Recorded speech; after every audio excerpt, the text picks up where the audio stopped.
We cannot live under this umbrella of terror missiles. And we will attack and fight for our lives.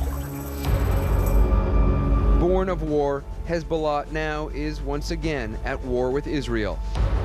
Innocent victims suffering on both sides of the conflict.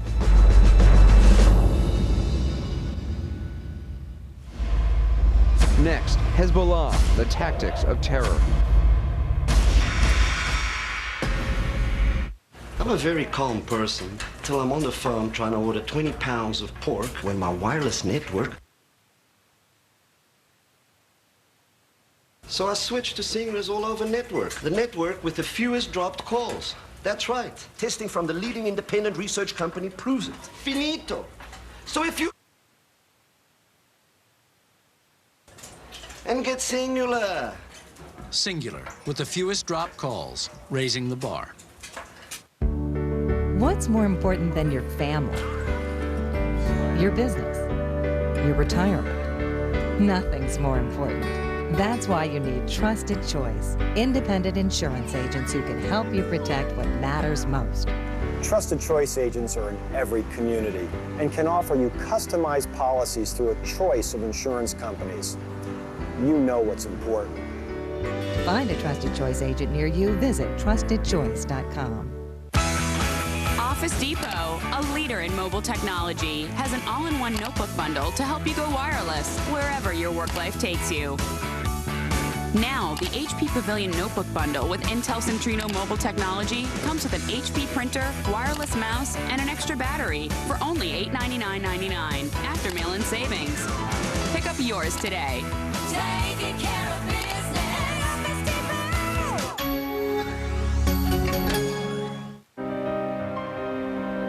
How did you end up like this? I found something I was willing to kill for. We have no problem. Please don't hurt me. Wait. Where is she? My baby's gone. Should have let me finish the job we were paid to do. Feeling protected is very seductive. We are now playing. The Middle East erupts, and CNN is right there, on the ground with the story firsthand. We've heard several loud explosions, now a dull thud. Let's see what happened. Essential reporting from CNN, the most trusted name in news. Tomorrow on American Morning, Miles O'Brien live in the Middle East. The war, the reality of life on the ground, and the chances for peace. American Morning, CNN tomorrow, 6 a.m. Eastern.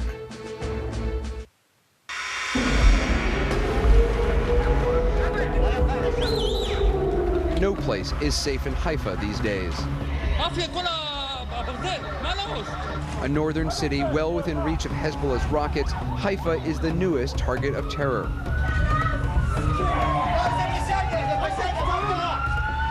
And no one is more familiar with the reality of that terror than Eshed Gal. It's very hard, it's very difficult to see a direct hit on a house, on somebody's life.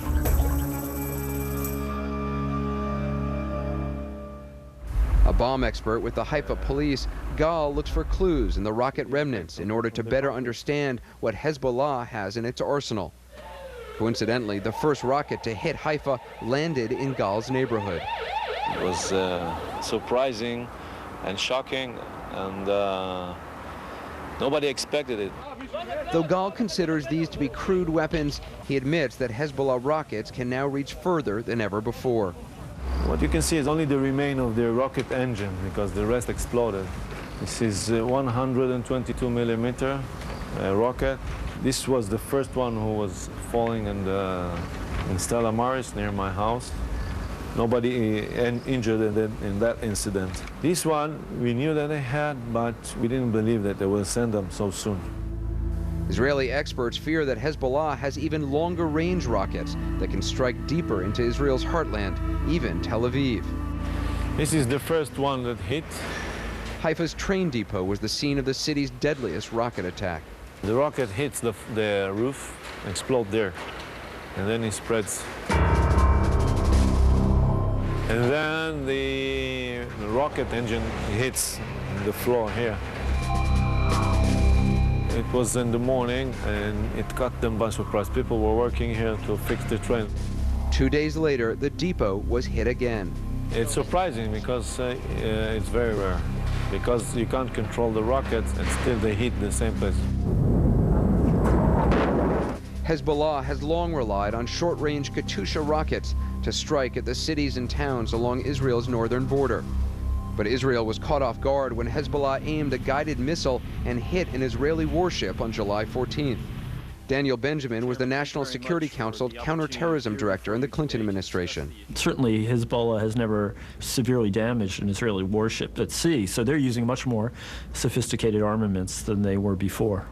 Hezbollah's missile capability is an indication of how advanced it's become and how much support it's getting from Syria and Iran. They're about the fourth or fifth strongest military in the Middle East. Mark Perry is director of an organization that encourages dialogue with Hezbollah. They have evolved from a very small guerrilla organization to a very professional army that has brigades in the field with officers who know what they're doing. They're in constant training. This is a highly professional army.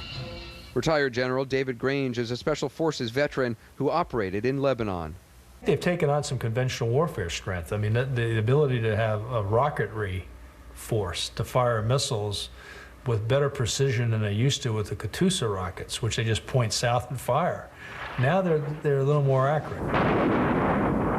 And I think they have some more conventional capability than they used to have in just terrorist attacks, suicide bombers. Since its early days, Hezbollah's greatest weapon has been terror. Though Hezbollah no longer uses suicide bombings, the group that pioneered the tactic has inspired Islamic jihadists throughout the world to strap on bombs and kill. Abdulatif Abdallah is one of many in South Lebanon who support Hezbollah. There is nothing more human than a human who wraps himself with bombs, because this is the only way. There is no plane, there is no tank, there is nothing. You have nothing, you have bare hands. Kidnapping is another tactic Hezbollah has used effectively against Israel. Gary Berntsen is a former CIA field commander in Afghanistan. You may recall the airman, Lieutenant Colonel Ron Arad. He was captured by the Lebanese, then he was turned over to Hezbollah and the Iranians. The Israelis never recovered him. Kidnapping Israeli forces has proven valuable, often resulting in prisoner swaps. In 1985, Israel released more than 1,000 Arab prisoners in exchange for 3 Israeli soldiers who'd been captured in Lebanon. The abduction of 2 Israeli soldiers near the Lebanese border on July 12th set off the current conflict.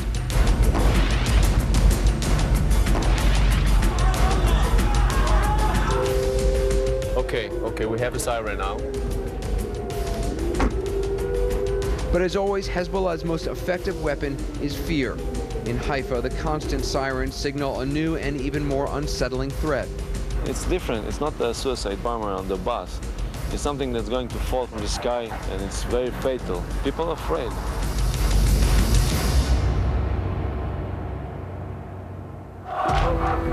Up next, the face of Hezbollah, the charismatic cleric who leads the organization, Hassan Nasrallah, in his own words.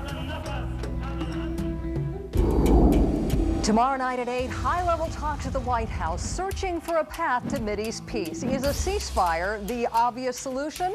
Some say no, and they'll tell you why. Tomorrow night, 8 Eastern.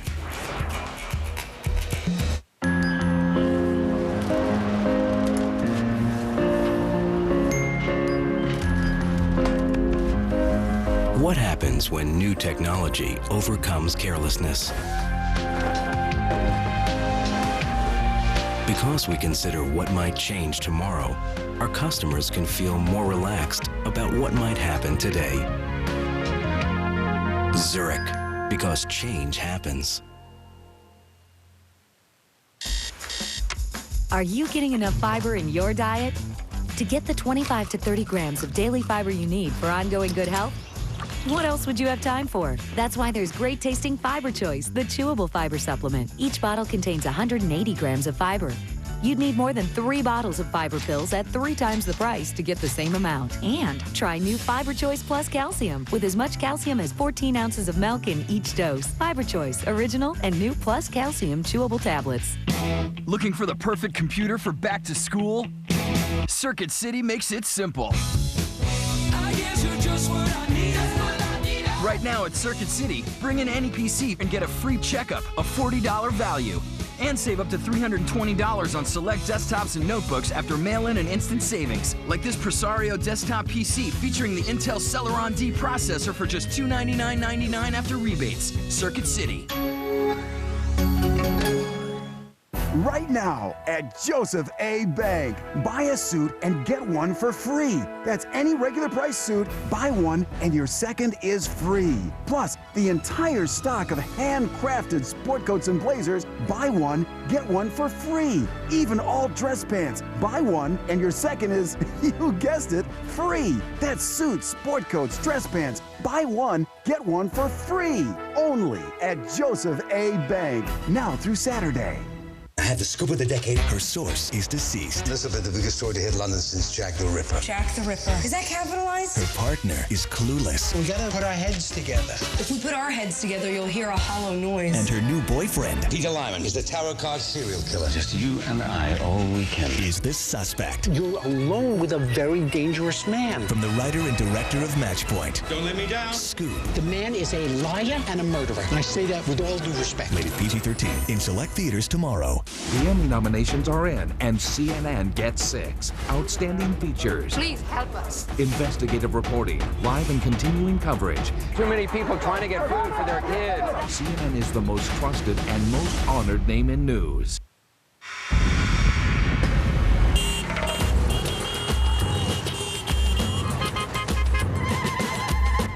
May of 2000. The Shias of South Lebanon erupt in joy after Israel pulls out, ending an occupation that lasted more than 20 years.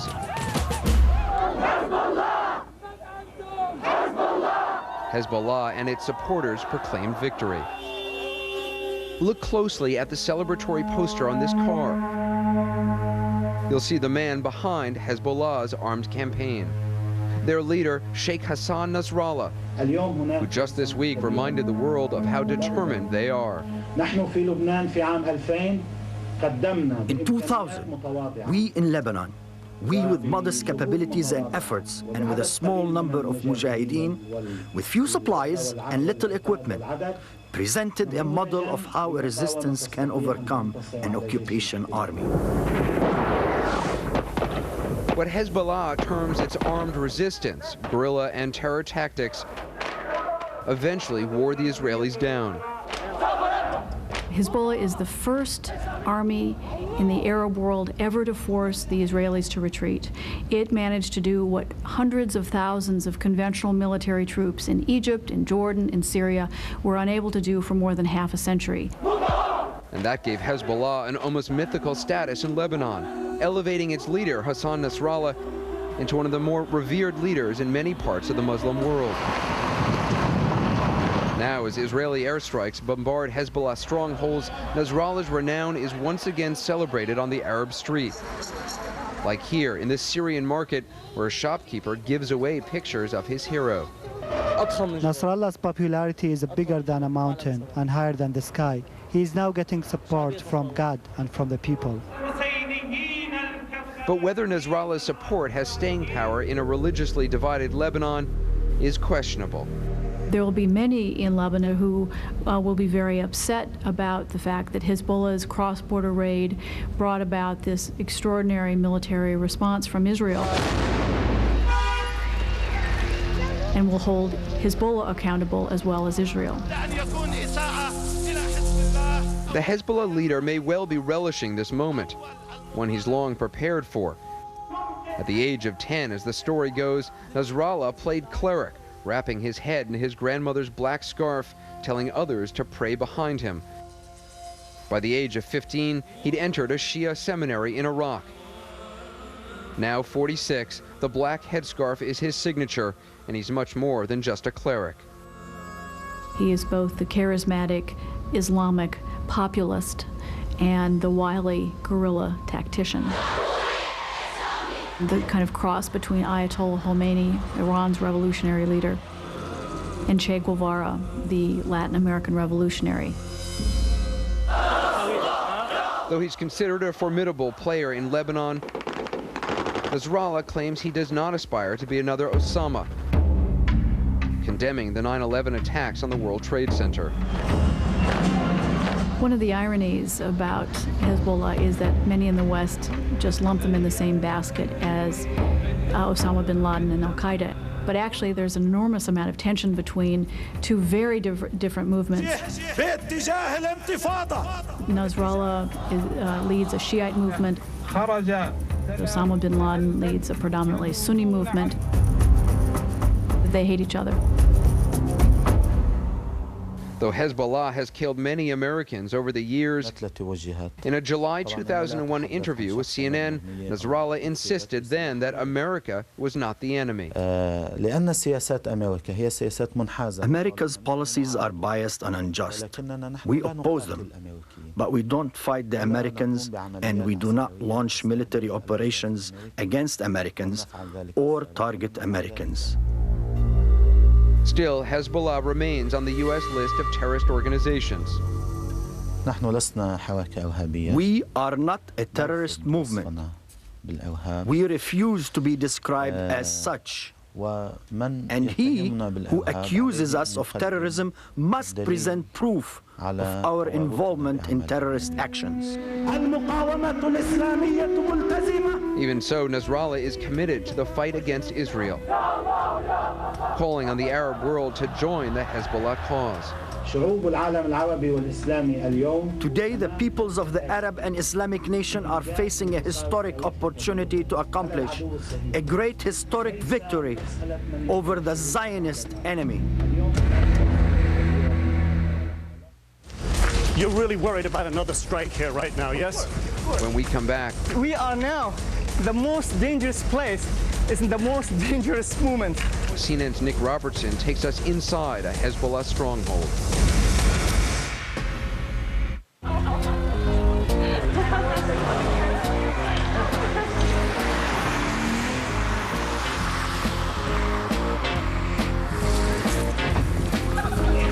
With a 5-star crash safety rating, the smooth-riding Mercedes-Benz M-Class is safe no matter where you sit.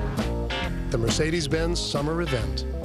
See your local authorized Mercedes-Benz dealer for a great lease offer on a 2006 ML350. Sam finds brushing boring. My secret weapon? Ha-ha! Listerine Agent Cool Blue. Cool. It turns the plaque on Sam's teeth blue, because when he can see the plaque, he can brush more effectively. And because it's from Listerine, it kills bad breath germs too. Better brushing means a cleaner mouth. Sam, nice work. And a happier mom. This case is closed. New Listerine Agent Cool Blue for kids. What's cool is how they'll love to brush. Another day, another billion in big business loans. Yeah, sir, there's something on your shoe. Good morning. If I could just have a minute of your time, we'll see that my business owner. is on profit. We're planning to double our. Give me a pencil. My legs for the last 2 days. What's he want? A loan or something? Hey, oh! Look, he's got a business plan. Does your bank think small about your small business? Call Capital One instead for no-hassle business loans, lines of credit, and credit cards. Hello, Capital One. What's in your wallet? CNN, the most trusted name in news.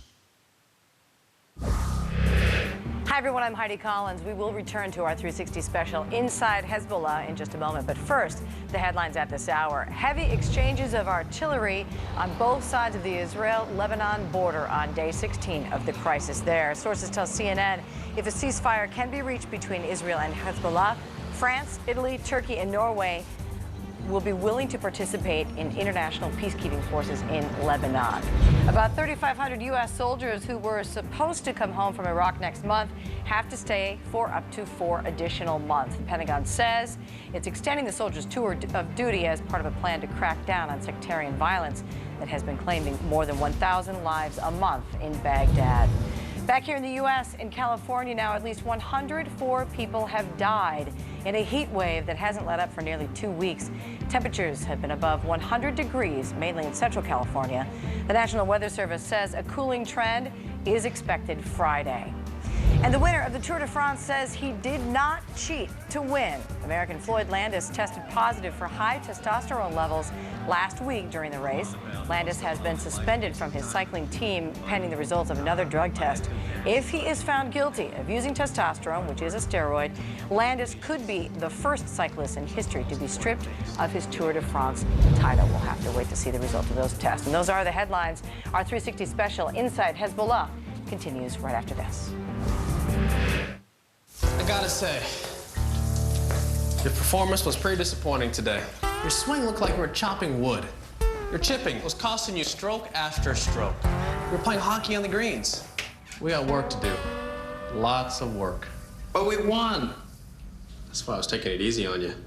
Inside every high performer, there's an even higher performer trying to get out. Go on, be a tiger. Accenture. Consulting, technology, outsourcing. Accenture. High performance delivered. It's a high-speed, low-carb, on-demand, bonus-featured 700 thread count multitasking world out there. Your news should be the same. CNN Pipeline. Multiple, simultaneous, live news streams direct to your desktop with no commercials. Take a test drive at cnn.com/pipeline. CNN Pipeline. Ride your world. CNN Pipeline, commercial-free, sponsored by Johnson & Johnson. Hezbollah has grown into a major military, political, and social force here in Lebanon. To truly understand their power, however, you have to venture into the war-torn Shia neighborhoods of southern Beirut, where Hezbollah's leaders are considered heroes. CNN senior international correspondent Nick Robertson takes us inside. Where are we going now? Now we are moving to where Israeli jet fighters bombed what it called Hezbollah headquarters. These are Beirut's southern suburbs, predominantly Shiite and a Hezbollah stronghold. These days it's a dangerous place, and this Hezbollah spokesman is clearly rattled by the prospect of more Israeli bombs. How dangerous is it in this area at the moment? It is very, very dangerous. We are now the most dangerous place. Is in the most dangerous moment. Israeli warplanes have hit this area hard because it's the political capital of Hezbollah, a state within a state. Its influence is everywhere. Before the bombing began, you could find Hezbollah hospitals, schools and charities supporting Lebanon's traditionally poor and dispossessed Shiite community. I said to Hezbollah, God bless you.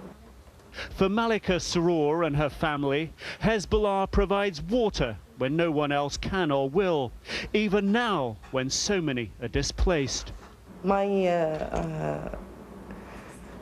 sister with her son go to bring water from there. There is cans, very big cans. They put water in it, in all Lebanon. In her old neighborhood near Beirut's airport, the one she fled after Israel began bombing and the one she hopes to return to, Hezbollah picked up the garbage, paid for medical care and helped run the schools, stepping in and overshadowing the Lebanese government. Hezbollah is doing all the things for the people. On a practical level, Hezbollah paid half the cost for her daughter Zainab's school.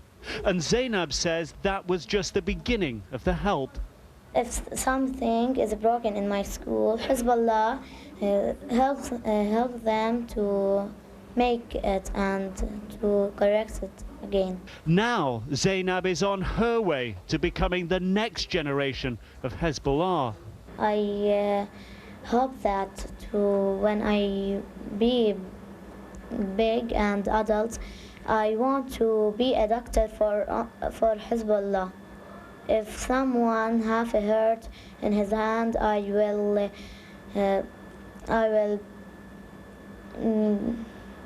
help him. Both mother and daughter say they appreciate all that Hezbollah does for them, but the most important thing to them is still the resistance. I like them more when they kill the Israel from our land, because this land is us only. They mean all my life to my family, and to my husband, to my sisters, to all the world. And in return for all that it's given her, Hezbollah's won Malika's unconditional support. When the family is finally able to return to their home, they believe that Hezbollah will help them rebuild. They promise that they will help the people to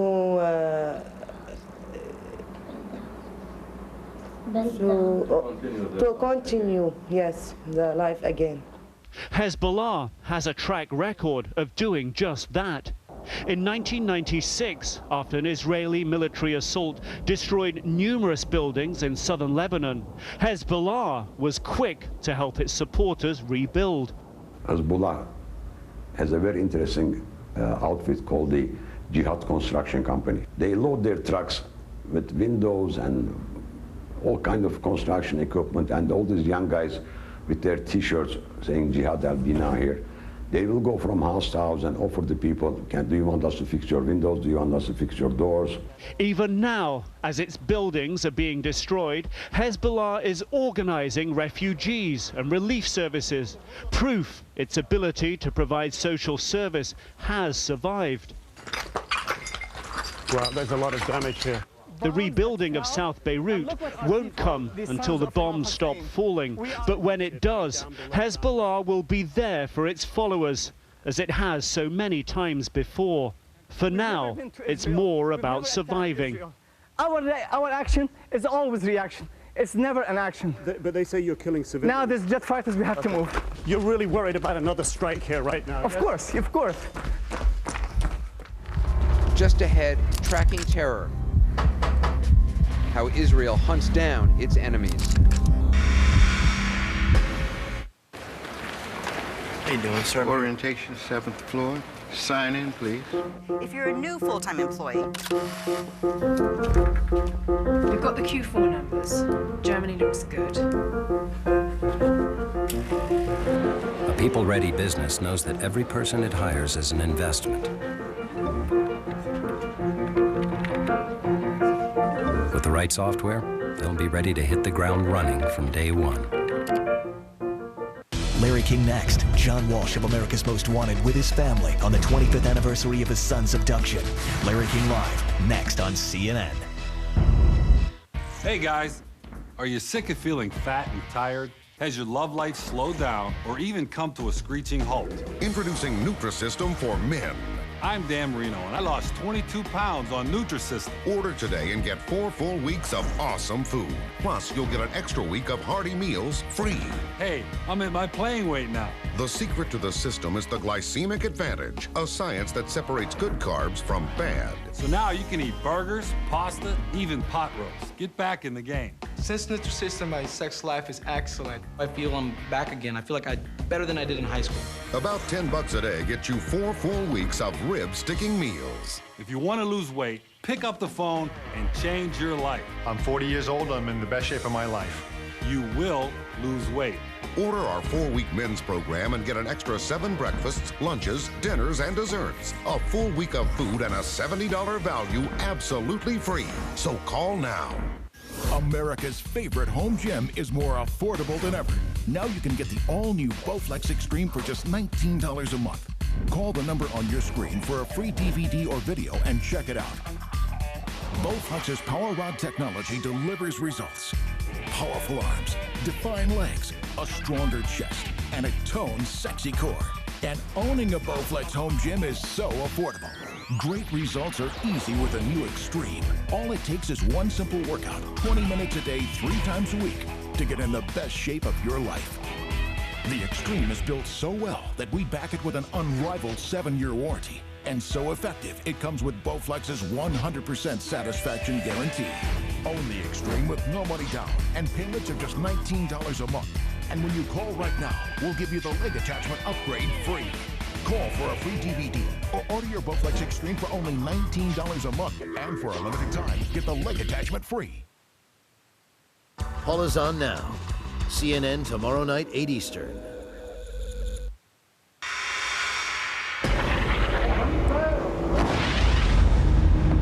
This is how Israel is fighting Hezbollah, with airstrikes and cannon fire and small numbers of ground troops. What are their tactics now? 15,000 feet. You know, we're going to bomb them and we're going to degrade the infrastructure.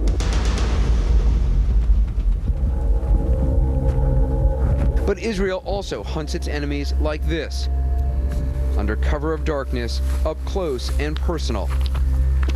The targets, terrorist cells, its leaders, and suicide bombers. Suicide bombing is in vogue now. It's cheap propaganda, has tremendous impact, and even if the person that's the suicide bomber gets killed before they get to the target, just let them blow up themselves, they're successful. Carnage wrought by suicide bombers has forced Israel to take extreme steps to protect itself, steps long endorsed by Israel's prime minister. Is there any question about the legitimacy of killing someone who is described as a rolling bomb, that is someone that is on his way to commit a terrorist action? Go out, reach out for him and kill him. And that's what Israel does. The tactic is known as targeted assassination. When an arrest is deemed too dangerous, terrorists are hunted down and killed without a trial. Hamas's chief bomb maker, Yehia Ayash, alias the Engineer, was targeted for assassination. They found someone who is close to him who provided Yehia Ayash with a cellular phone, but the battery inside the cellular phone was replaced, and the battery had some explosives. And when Yehia Ayash, the engineer, received the telephone call, the battery exploded and he was killed. While the policy of targeted assassination has long focused primarily on Hamas and other Palestinian terrorists, Hezbollah's rocket attacks and kidnappings have almost certainly put its leaders in the crosshairs now as well, including Hezbollah's top man, Sheikh Hassan Nasrallah. But after the blunt terror attack on the Israeli patrol, Nasrallah crossed all the red lines, and we decided not to allow him any immunity anymore. But what if Israel does kill Nasrallah? Targeted assassinations are controversial even at home. In the West, it's shunned publicly, and in the Arab world, condemned. If Hassan Nasrallah were to be killed by a hunter-killer team in the Arab world, in the Muslim world, it would be called terrorism. Of course, targeted assassinations and military force aren't the only tactics in Israel's arsenal. The first capability that you should enjoy is what I call intelligence dominance. You should be able to find out, to identify the terrorist in the corner, in the cafe, in the car. Human intelligence is perhaps Israel's key weapon against the likes of Hamas and Hezbollah. And developing such assets, recruiting operatives and collaborators can be an art form. You try to recruit them. It's not easy because for you it means recruitment, for them means betrayal. For all its human intelligence, communications, and military might, Israel, like America, has been at times frustrated in its fight against terror. Frustrated by the likes of this man, Imad Mughniya, a suspected Hezbollah mastermind and one of the most wanted terrorists in the world. He's primarily responsible for killing the Marines in 1983. 241 Marines died. He's conducted many attacks on the United States and on foreign governments. We think that he is the one that responsible for the blow-up of our embassy in Buenos Aires, and it looks as if he is the one that is responsible also to the last terror attack that killed 8 Israeli troops. Both the United States and Israel have hunted Mughniya for decades. Israel has come close. They shadowed the brother and they planted a bomb in the garage, but he was late and the bomb exploded and the brother was killed.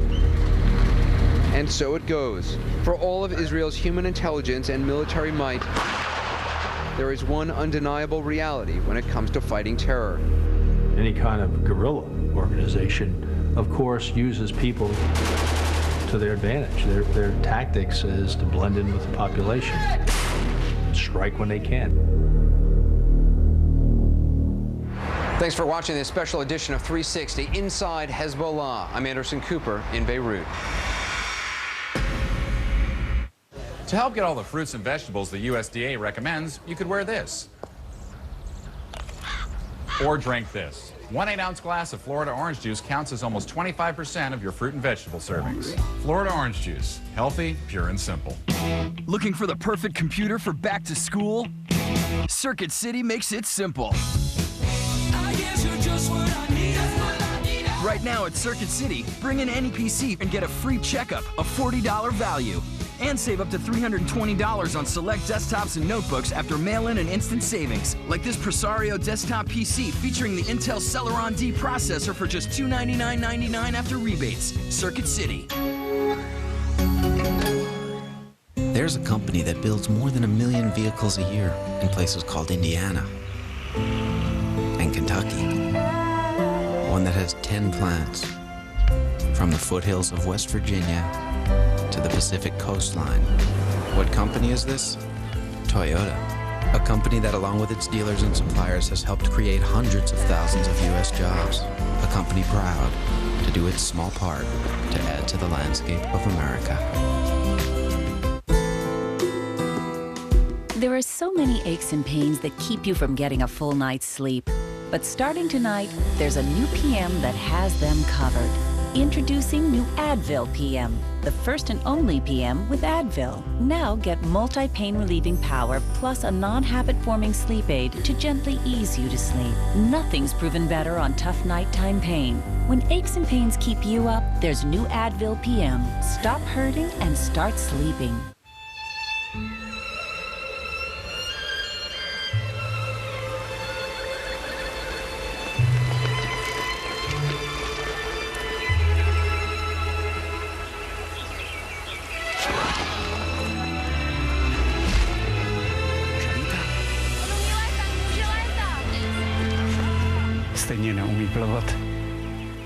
Your risks are always evolving. Shouldn't your insurance stay in sync? Travelers. Can you tell the difference between these pet medications? They're exactly the same, but these medications cost a lot less. And they're delivered right to my door. That's the 1-800-PET-MEDS difference. Great savings, fast service, free shipping. Order now. Closed captioning provided by Activon. Activon applied directly where it hurts. New from the makers of Head-On, introducing Activon. Joint and muscle pain, Activon. Apply directly where it hurts. Activon Joint and Muscle, in stores now. I don't know who would do this to a 6-year-old child. I can't conceive of it. Tonight exclusive, our most intense emotional show yet with John Walsh of America's Most Wanted and his family. Today marks the 25th anniversary of their murdered son Adam's abduction. My heart will be broken for the rest of my life. John and his wife Reve Walsh and their children were at the White House as the president signed into law the Adam Walsh Child Protection and Safety Act, turning his personal tragedy into a powerful force for good. And here with his family, taking your calls next, exclusive on Larry King Live.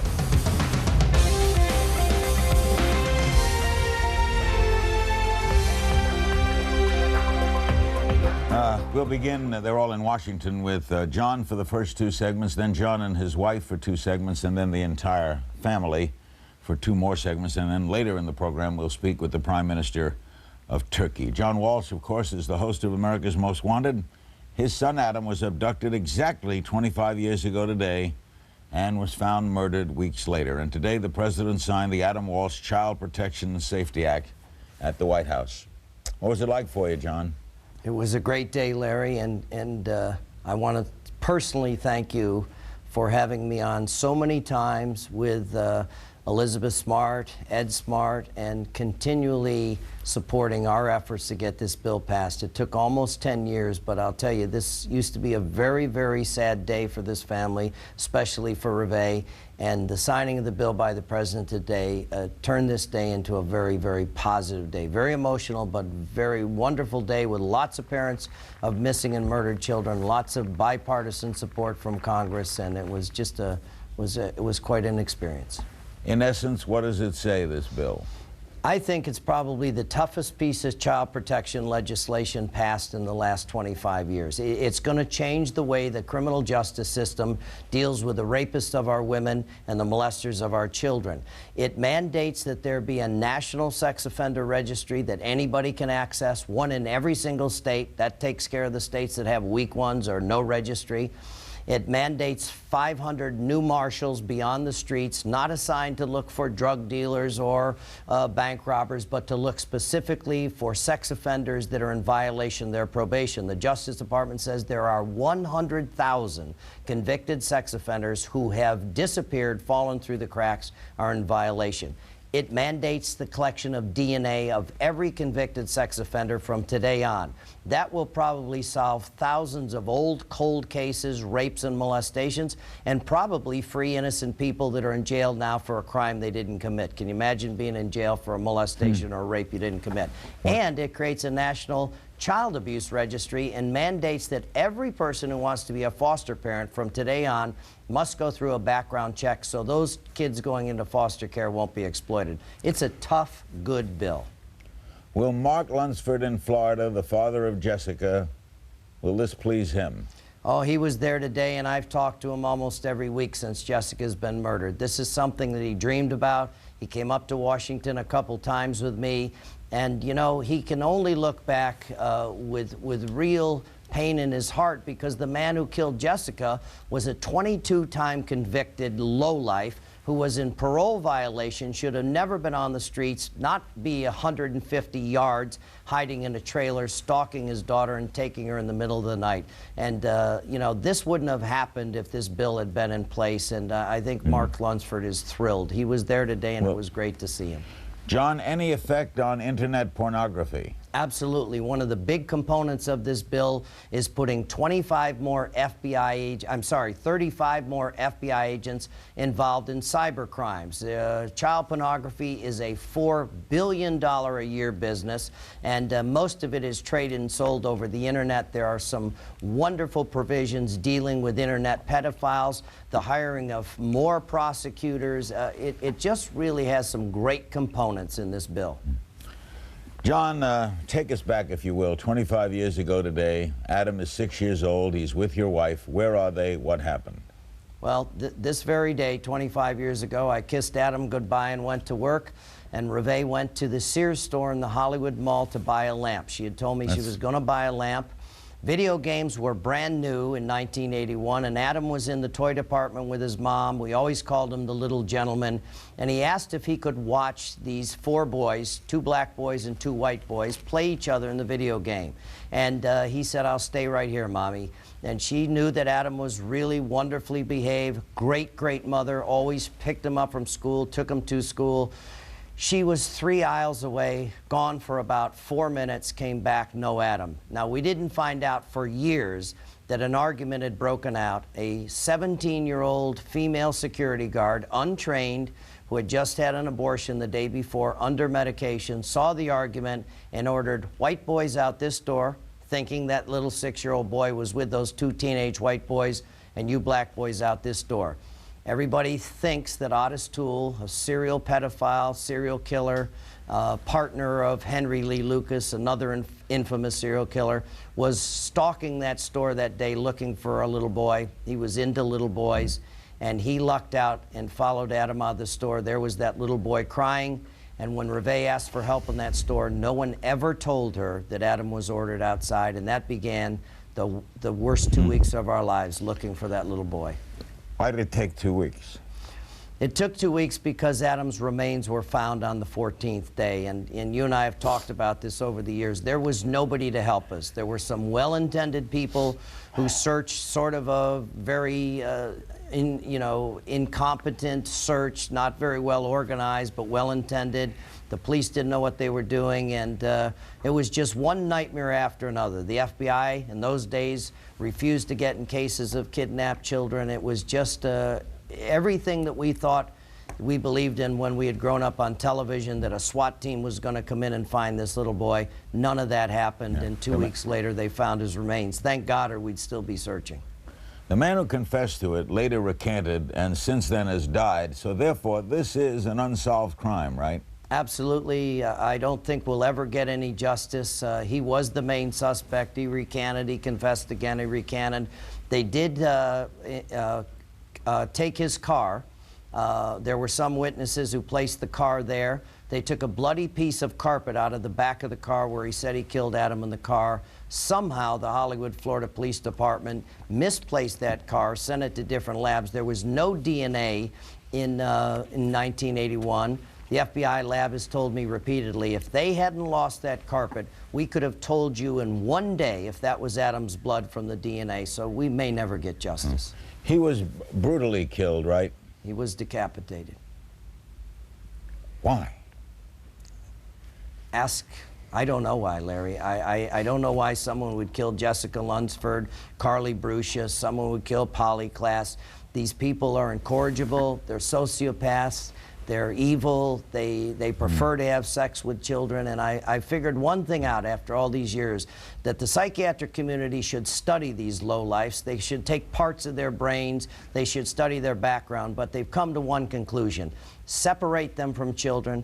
If they get out of prison, and I've often said they should be sent to a penal colony in Mars, separate them from children as long as you can, and if they get out, we should have the right to know where they are, to track them, because I've caught so many of them that have rap sheets 22 pages long. And Mark Lunsford asked the same question I do. Why in the hell are these guys out on the street? Yeah. Why was John Cooey arrested 22 times and put on parole, violate his parole so he could steal that little girl in the middle of the night, murder her, and bury her alive? I don't know why they do it, but I know one thing: you have to hunt them down before they hurt somebody else. When we come back, we'll find out how John Walsh got started on that hunt that's continued for 25 years. We're going to meet his whole family later, too. Don't go away. 25 years ago today, Adam Walsh was abducted from a department store, and he was later found murdered. In the years since, his parents, John and Reve Walsh, have become advocates for missing children. They've helped combat child abduction and exploitation across this country. Our nation grieves with every family that suffered the unbearable pain of a child who's been abducted or abused. This law makes an important step forward in this country's efforts to protect those who cannot protect themselves. Larry King Live, brought to you by LendingTree.com. When banks compete, you win. Interest rates keep climbing, and so are your monthly payments. Refinance your adjustable rate mortgage with LendingTree and save as much as $250 a month. Call 1-800-555-TREE now to lower your monthly payments. When banks compete, you win. Rates are climbing higher, and so are your interest payments. Refinance your adjustable rate mortgage with LendingTree and save up to $3,000 a year. Call 1-800-555-TREE now before rates climb even higher. When banks compete, you win. Denise Basic is a real Geico customer, not a paid celebrity. So to help tell her story, we hired a celebrity. It was Thanksgiving night when I accidentally hit a deer. Whoa, look out, look out! I called Geico expecting to get a recording, but someone was there to help me. Help me! Somebody help me! Geico got my claim in the works right away, and I was actually able to enjoy my Thanksgiving. Mashed potatoes, gravy, and cranberry sauce. Woo! Geico.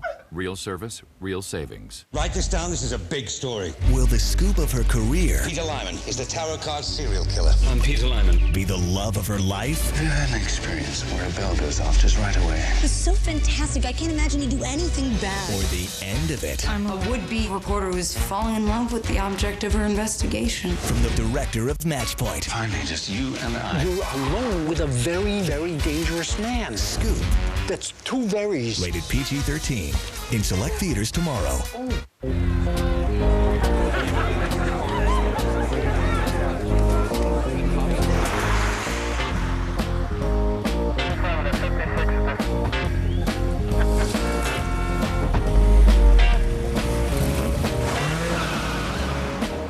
Start a summer romance that lasts a lifetime.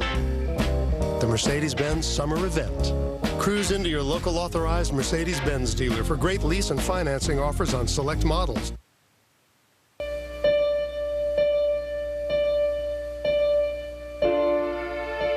He was their son, their only child.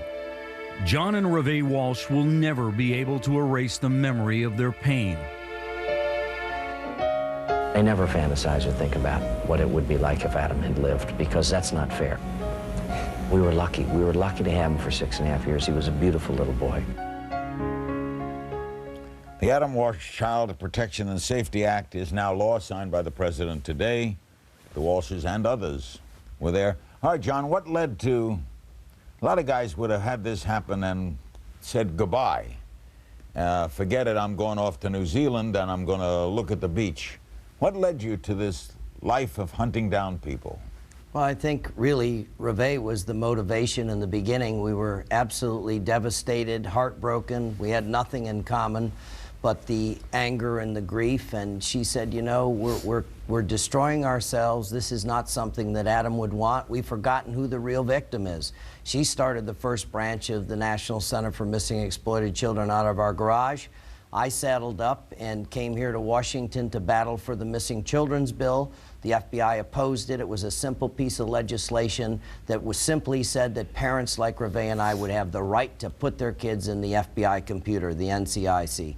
And that bill got passed. Paula Hawkins and Paul Simon worked so hard on that bill, and our lives were changed forever. We started to become advocates. How, though, individually, did you get to be a television person? Well, we were working so hard on trying to change laws going from state to state, and Fox approached me in 1987 and asked me 2 questions. We have tested people, actors, other people, and we're starting a new network. We have one show on Sunday night, 21 Jump Street, with a star named Johnny Depp. And we'd like you to host the first reality show. It's modeled after a show in England called Crime Watch UK, done by the BBC, recreations, very successful. I asked him 2 questions. Number 1, what is reality television? And number 2, what is Fox? And I said, I'm not interested. I'm trying to change laws for children. I don't know anything about TV. And they persisted and they persisted. Barry Diller and a man named Tom, Barry Diller was the president of the network, and Tom Herzog was the lawyer. They persisted and told me the first guy they wanted to profile was an FBI top 10 child killer, and that they would put a hotline together that cops didn't answer, that hotline operators. And I said, you know what, to Reve, this may change our lives, but I'd like to do it. And she said, this is what we're all about. Go do it. And we caught David James Roberts within 3 days, an FBI top 10 fugitive. And now, 20 years later, we're almost up to 900 fugitives, and the show has been a powerful force. And I'll always remember, right after that first show, or right before it, you came on my radio show. I will never forget your support. 3 hours. Yep, we've been friends for all these years, Larry. Before I was ever on television, I'd come on the radio show and take calls about the Missing Children's Bill.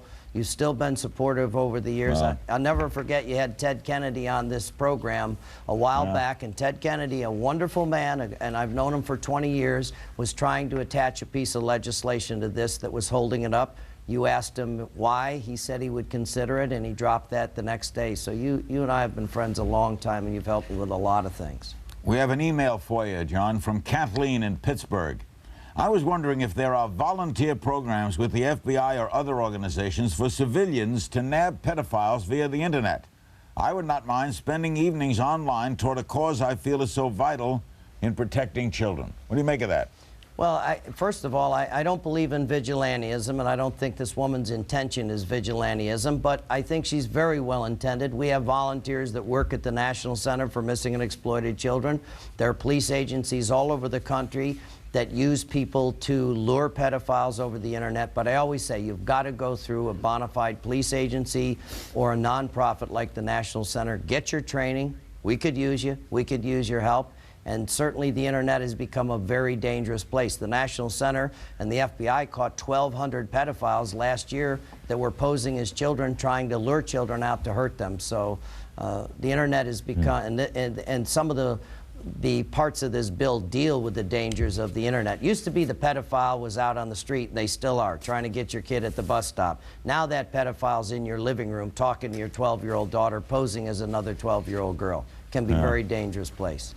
We'll take a break and come back, and Reve Walsh, John's wife, who made all this happen, as he has just said, will join us, and later the kids. Don't go away. It's now my high honor to sign the Adam Walsh Child Protection and Safety Act of 2006.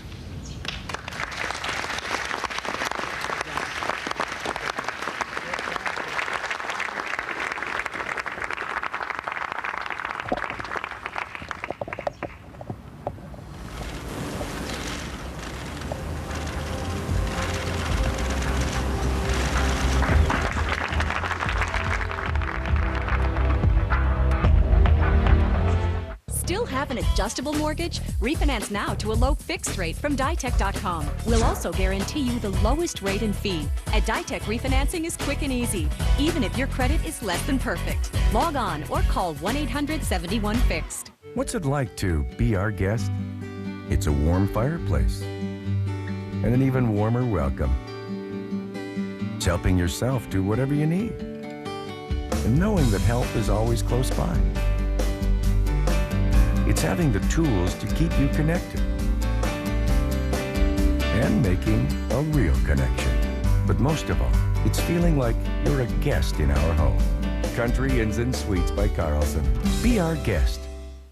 Diabetes. Either you control it or it controls you. Here are steps that can help. Eat smaller meals throughout the day. My nutritionist suggested Glucerna, a shake with breakfast or lunch, a bar for a delicious snack anytime. Glucerna's unique blends of slowly digested carbs are clinically shown to help control blood sugar. Stay active. You can do it. Visit Glucerna.com for helpful tips, recipes, even free meal planning. Glucerna, smart nutrition for people with diabetes. A 21-year-old judge's daughter found dead in her Oregon apartment. Is her death connected to her father's job? Research for clues. Nancy Grace, Headline Prime, tomorrow, 8 Eastern. One moment can change everything. In a split second, life will never be the same. This is what it's all about, hanging in for moments like this. 3 nights of National Geographic Channel's Amazing Moments. It all starts Monday, August 21st at 9, only on the National Geographic Channel. Dare to explore. Watch Amazing Moments on Channel 276. In the know, with leaving your work behind. Hi, I'm Kate Brooks. According to American Express Open Monitor, 54% of small business owners contact the office while on vacation. Did you know a laptop with wireless service lets you stay in touch from almost anywhere? If you purchase a laptop by September 5th with Intel Centrino Duo mobile technology, you'll receive a free Relax Pack filled with $400 worth of items to help keep you connected from almost anywhere around the world. Visit intel.com/go/relax. Now you're in the know. Exclusive to Space Shuttle Discovery astronauts. Larry King, CNN 9 Eastern. Joining John Walsh with us in Washington is Reve Walsh, his wife, and the mother of the late Adam Walsh. What was it like for you today, Reve? Well, everyone keeps saying bittersweet, and that's probably a good description of it. It's always been bitter every July 27th. It's a day that, you know, we don't look forward to at all. It's a day that we just really don't get much accomplished. But today, that's all changed. It's been 25 years of depression on that day, and today it's a real good day for kids, I believe, Larry. They did a very nice job with it too, didn't they, Reve? They did. They did indeed. A lot of people are behind this bill. It took a lot to get this done. It's a huge accomplishment. It'll change this country, not only for the pedophiles that are out there, you know, manipulating the system, but I believe that it also sends a message to children that they are valuable. You know, even though they don't have a vote or money behind them or a lobby, they mean something now, and I think they'll grow up knowing that, and it's going to change society in some ways. Over the years, we have talked so much with John about losing a child, which any parent cannot fathom. But you were there. You were at the Sears store. You looked up and didn't find him. That tough to live with? Well, it's reality, you know. I gave up the luxury of being naive on that day, you know, and I look at people that that don't have a clue of what is not being done for their children out there, and maybe it's a good thing to be naive, but for those of us that have walked in those shoes, and there are many of us, it's a whole new reality, and you just can't sit back and not do anything. You got to make this a better, safe place for children. This is for both of you, John, and then you. John, are you naturally now suspicious? Oh, absolutely. Reve really hit the nail on the head, and think that, you know, we look back into 25 years and think how naive we were. We had a beautiful home, we had this beautiful little boy, and I actually drove to Miami to work because I thought Hollywood, Florida was so much safer. And now I've realized, looking at all those parents that were there today that helped us with this bill, they cross all socioeconomic boundaries and backgrounds. It doesn't matter whether you live in Beverly Hills or you live in East Los Angeles in the middle of the ghetto. If a pedophile wants to get your child or hurt your child, they'll do anything. They don't care where they are. They roam around this country at random, and we've lost that naivete. And absolutely, I think the tough thing was raising these 3 children, and that we were so lucky to have after Adam, with all the rules and all the protection, and all of that compounded by the fact that I do a crime show that hunts down the worst of the worst, and some of those creeps threaten me all the time and threaten my family. So Reve's right. We lost our naivete this day 25 years ago. And Reve, does that bother you that you are suspicious? In other words, you can be suspicious, but does it bother you that you're a different person? Well, I don't have much of a choice. I am who I am. It happened the way it happened, and I wanted to have more children, and I wanted them to grow up as children and not to be, you know, looking over their shoulder. So I had to pick up the slack and be that much more diligent, and I think we did a darn good job. We're going to meet those kids in a little while. We have another email from Ken in Tulsa, Oklahoma. Do you think that 25 years later, with a new law signed today, that our children are any safer, John? I really do. The thing about this bill, and I said it when we put it together, Mark Foley, our congressman, wrote it. Chairman James Sensenbrenner in the House made it better. On the Senate side, we had Bill Frist, Orrin Hatch, Arlen Specter, Joe Biden, Senator Leahy. We had a huge cross-section of people who tried to make this bill not a photo op. That's the thing.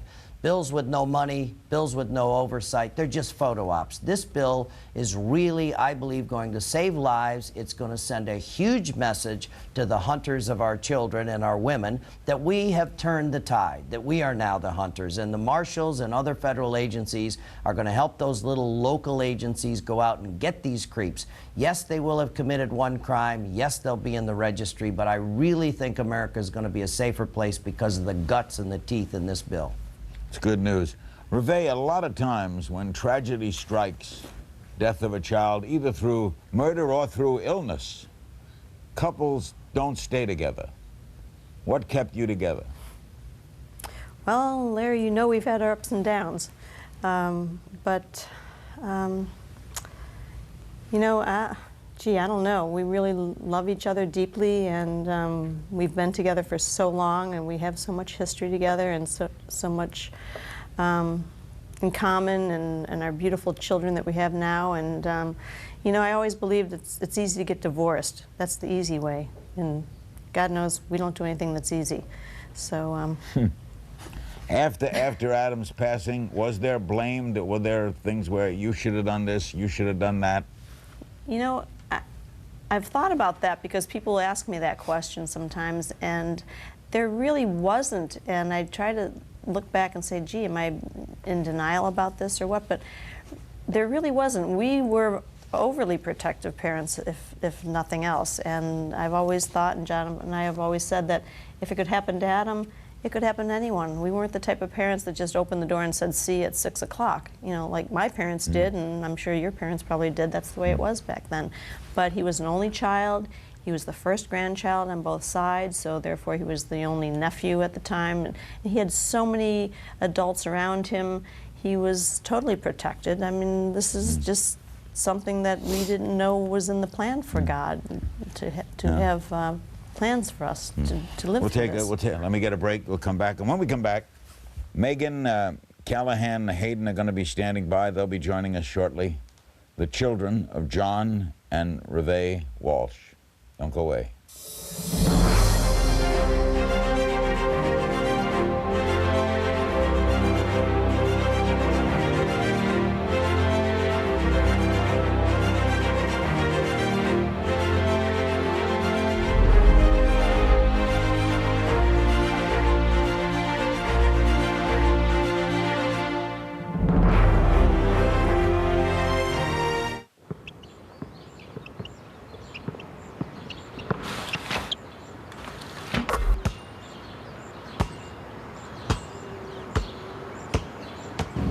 American Standard, heating and air conditioning.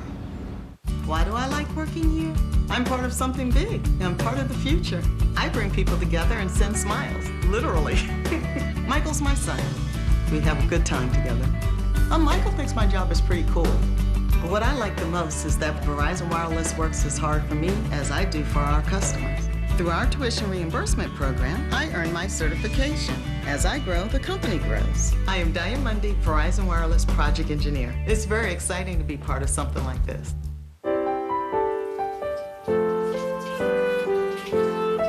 I wish we had a big house. Well, I wish we had an affordable house.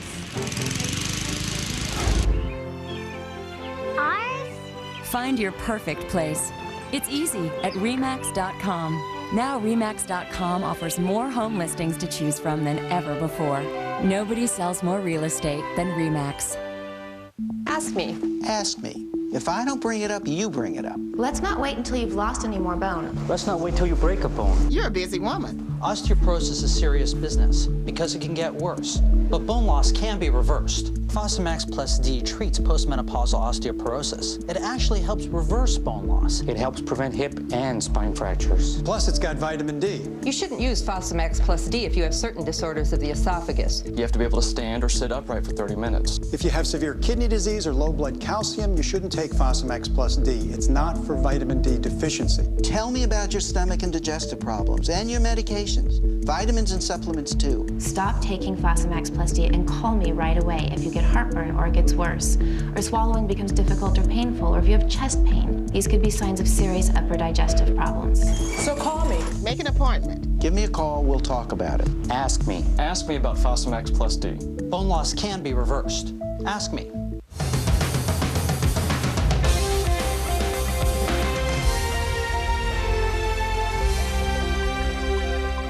The Adam Walsh Child and Safety Protection Act is now a law. It was signed today by President Bush, and our guests are Reve Walsh and John Walsh, who were there for the signings and who spurred this on.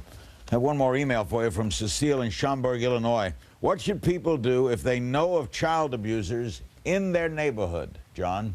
Absolutely have the guts to make that call. Call Child Protective Services, call a police department. Don't expect somebody else will do it. Have the courage. Most of these hotlines or numbers allow you to call anonymously. We've caught almost 900 fugitives on America's Most Wanted because we honor that bond to let people call anonymously. I think that people are so reluctant to get involved. They feel that they'll be brought into a trial. You don't have to do that. You could save a child's life, even if you suspect one little strange thing. You're protected. You're protected. Make that call. Have the courage. You could save a child's life. Do you, Reve, ever think, Adam would be in his early 30s now. Mm-hmm. You ever think of what he'd been like? Absolutely. Absolutely. We have a son that's 21. I mean, our children are getting a little older. I have a daughter here that's 24. He would be 32 coming up. And we have a little guy, 11. And I do, of course. I think about it. I can't dwell on it, but I do think about it. John, do you think about a boy every day? Do you think about Adam every day? Well, you know, people banter this word closure around, and I think every parent that was there today of a missing or murdered child feels the same way I do. You will always be the parent of a murdered child. You will never receive closure. You're only looking for justice, and everybody today mentioned their child. Their child is their motivation. They want to make sure that their deceased child is proud of them, is looking down on them from wherever that child is, and I feel the same way. Many, many times when this business is too tough, too rough, too depressing, I think about Adam. He's a great motivation. He was the victim, not Reve and I. Absolutely. He was the victim. And if we can't fight back for him, then who would? What have you, in all these years now, 25 years, Reve, you've learned a lot about the kind of people who do these kind of things. Has it changed any?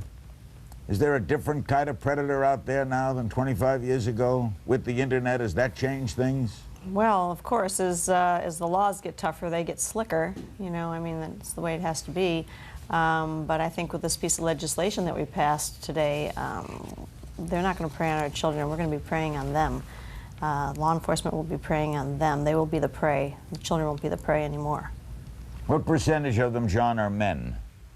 99% of them. I mean, there are women who molest, there are women who participate in molestation, there are women like Wanda Barzee that was the wife of the low-life creep who kidnapped Elizabeth Smart, who was there today beaming, so proud of that young lady and her dad.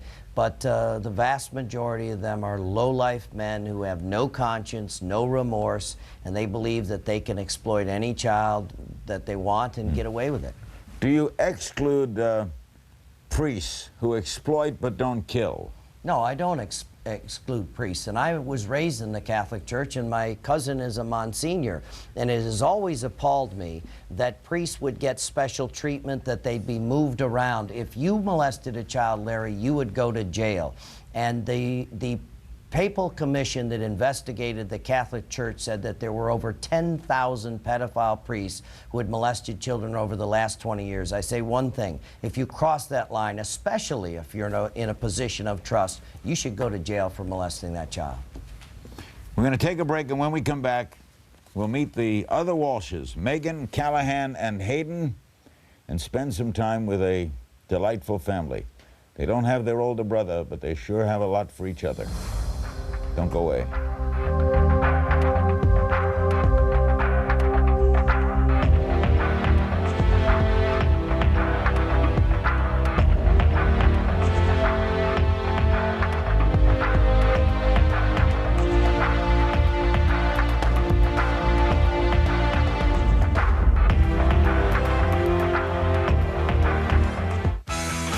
Office Depot, a leader in mobile technology, has an all-in-one notebook bundle to help you go wireless wherever your work life takes you. Now, the HP Pavilion Notebook Bundle with Intel Centrino mobile technology comes with an HP printer, wireless mouse, and an extra battery for only $899.99 after mail-in savings. Pick up yours today. Taking care of business.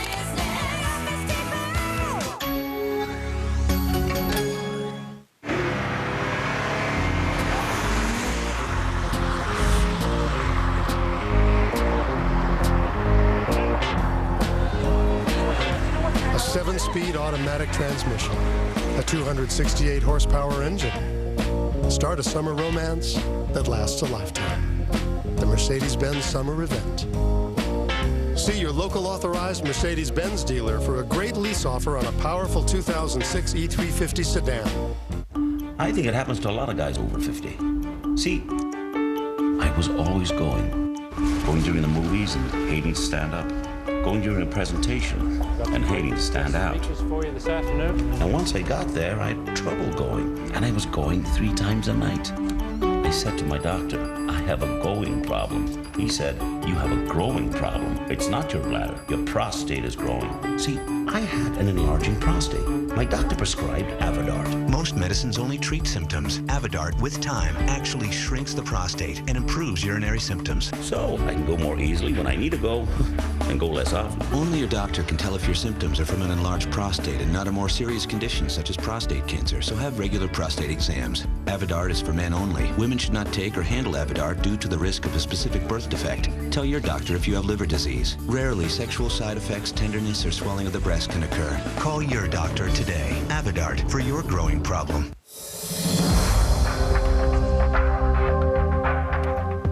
On this historic day, we are joined by the entire Walsh family, and they are Megan Walsh. She is 24 years old, a beautiful young lady. Callahan Walsh, who is 21 years old, and little Hayden Walsh, who is 11. And of course, remaining with us are John Walsh and Reve Walsh. Reve, did you have some second thoughts about having other children? You know, Larry, Megan was born a year after Adam's abduction, and I think that really, really quickly after we found out Adam's fate, we said the only thing that makes sense is to have another child and get rid of this agony and find something that's as wonderful as Adam, and that was Megan. Megan, was it hard growing up as you learned the history in the family? Well, I think it's always been hard, you know. They've always been very cautious with us and things like that. But I think growing up, you know what their intentions are. You know that this gets them up every morning, and this is what drives them and how much good they're doing. That if something, you know, if this tragedy had to happen to cause this much good, then obviously it was inevitable and it was for a reason. So, you know, we understood everything. So. Yeah. I mean, but you saw, there must have been Adam's pictures around the house, right? Oh, I still have Adam's picture in my bedroom today, and he's always with us, and we've always been aware of what happened, and it just made us more aware, you know. We've always been very street smart, and we obviously did something good to deserve these parents and this lifestyle and this life, so, you know, again, we're very grateful, and he's always with us, so. What do you do, Megan? I am a painter. I'm an artist. I do commissioned pieces. I'm a painter, and I paint silk as well, oils and silk, so. In Florida?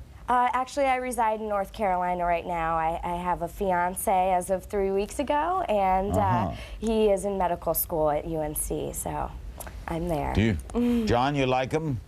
He's a great guy. When I first met him, I took his blood, pieces of his hair, his That's what I grew up with. Knowing you, yeah. He's a great guy. All right, let's go to Callahan Walsh is 21 years old. Now, you suddenly became the next male in the family. Was that a little rough? No, you know, I mean, growing up with these great parents, it hasn't been tough. They don't put any sort of pressure on me as far as the oldest son. I'm very proud, you know, to be part of this family, to see what work they've done for children all across the country. Did they hover over you, though? No, not too bad. Not as bad as you may think. No? What do you do, Callahan? I'm a student at Stetson University in outside Daytona, Florida. What are you majoring in? I'm a business major. And young Hayden Walsh, who is 11 years old. What has all this been like for you, Hayden? This attention, the White House, your father on television? Oh, man. It's exciting, and I just don't know what to say about my parents. They're such role models that it's not hard to believe, but it's at some point, or sometimes it's just overwhelming, like all they've accomplished and stuff. So did they pay an over amount of attention to you? Under some circumstances. We all did. Well, yeah, you're the baby. John, was he treated differently? Here's the baby. He's a boy. You had to think of things. Well, I think, you know, Callahan and Megan are a little bit older. They went through all the tough stuff and all the strict discipline and looking out for them. And I think the last one is the one who gets a lot of attention, gets the easiest job. And, you know, this brother and this sister are really role models for Hayden. He looks up to them and he loves them, and they're so nice to him. It's really wonderful to see the way they treat this little boy. Reve, does Hayden remind you of Adam? Physically, he does, yes. He looks a lot like Adam. You can see that. And he is sort of, you know, having older parents and older brothers and sisters. He's pretty grown up for his age, which Adam was a lot like that, being surrounded by adults. Children that are in those situations tend to be a little bit more mature. And he's something else. He's definitely a chip off the old block. Boy, does he. Look at that shot there. Boy, does he look like Adam. All right, we're going to take a break, come back, get some more from the family, and get some current things that John Walsh, you can't talk to John Walsh and not stay on top of certain things. And then we'll meet the Prime Minister of Turkey. Don't go away.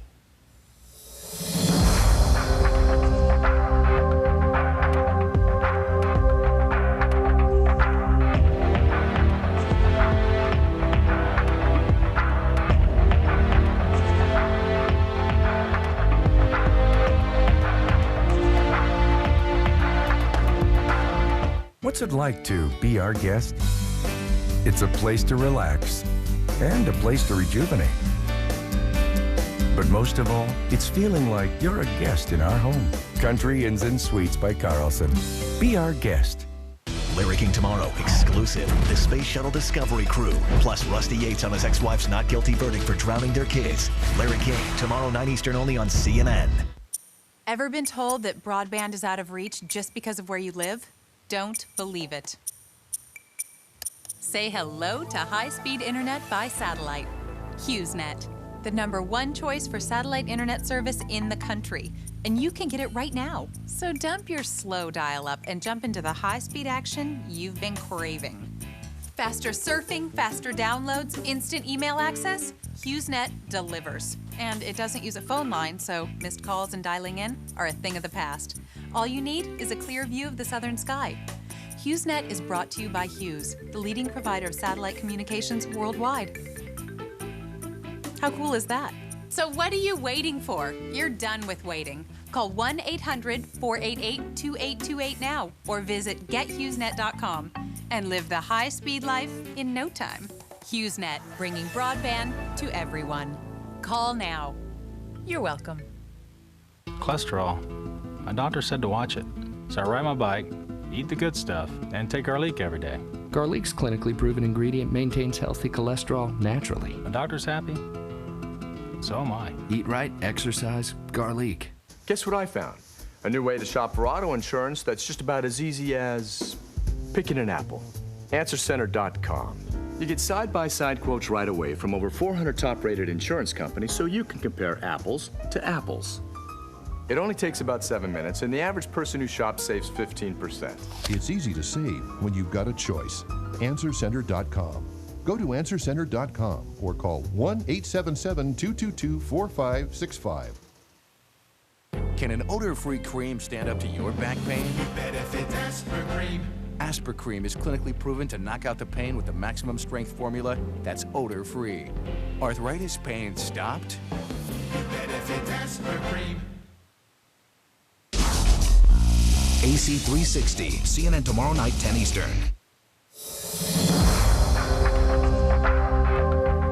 Before we get back with the Walshes, let's check in with Anderson Cooper in northern Israel, where he'll host Anderson Cooper 360 at the top of the hour. What's up, Anderson? Larry, as if the situation here wasn't complex enough already, dangerous enough already, Al-Qaeda has now weighed in on the conflict. A tape from Ayman al-Zawahiri, the #2 man in Al-Qaeda, calling for foreign fighter jihadists to come to Lebanon and fight against Israel and fight against the U.S. and its allies all across the world. We'll have that at the top of the hour. We'll also have the latest on the fighting here. Huge numbers of rockets are landing in northern Israel today, and Israel calls up more troops for possible larger-scale ground action in South Lebanon, Larry. Thanks. That's Anderson Cooper immediately following this program at the top of the hour. And we'll talk with the Prime Minister of Turkey in a couple of minutes. A couple of minutes left with the Walshes. I want to get a case on hand here for John Walsh. Tell me about this Destiny Norton matter.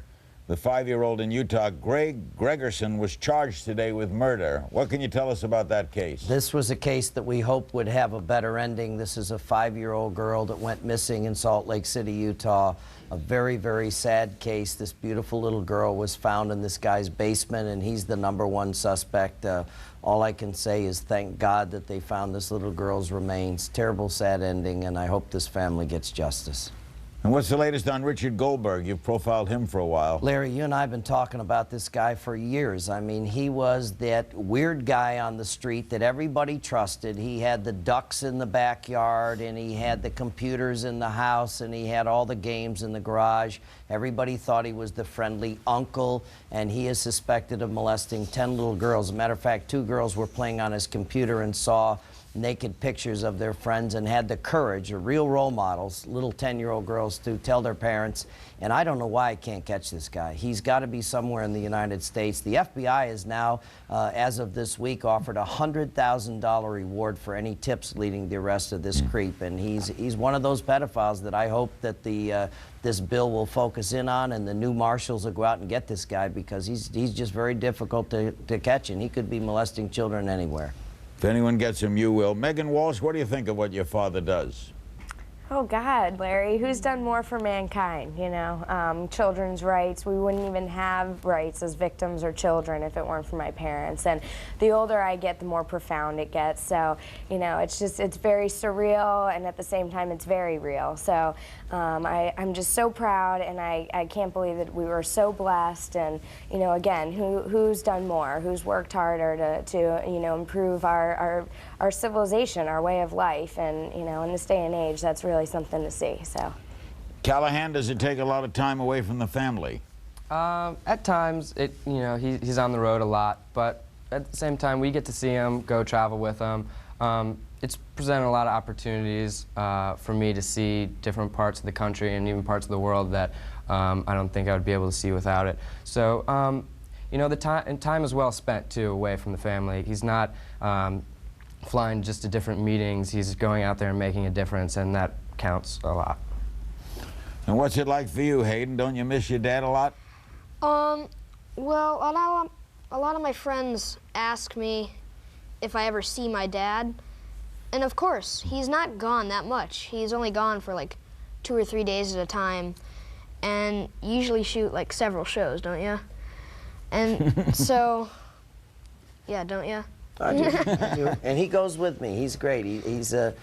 Oh, you take him? Oh, he goes on location, and I would say this little guy got these beautiful children that we're blessed with, and they're articulate and loving, but this guy is the one that he might have the on-air potential of all these kids. He's a pretty smart one. Larry, in regards to that, the bedtime stories were always there, and he was always coaching our soccer games and all of our games, and he was at everything. And, you know, this was just an added bonus that he could do this much work on the side. So, you know, he's always been a phenomenal father and very hands-on. I have to the say, powers Larry, that be, the powers that be tell me we will probably talk with the Prime Minister of Turkey in Istanbul tomorrow night. So we'll complete the rest of the hour with the Walshes, and we'll be right back. John has been a pioneer.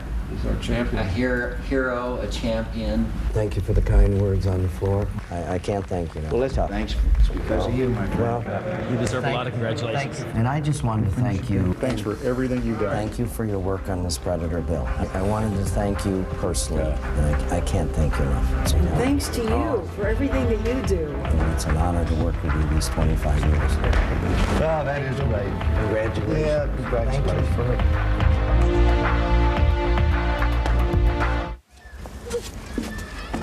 I'm sorry, Jake was next. Yeah, well, we're next now.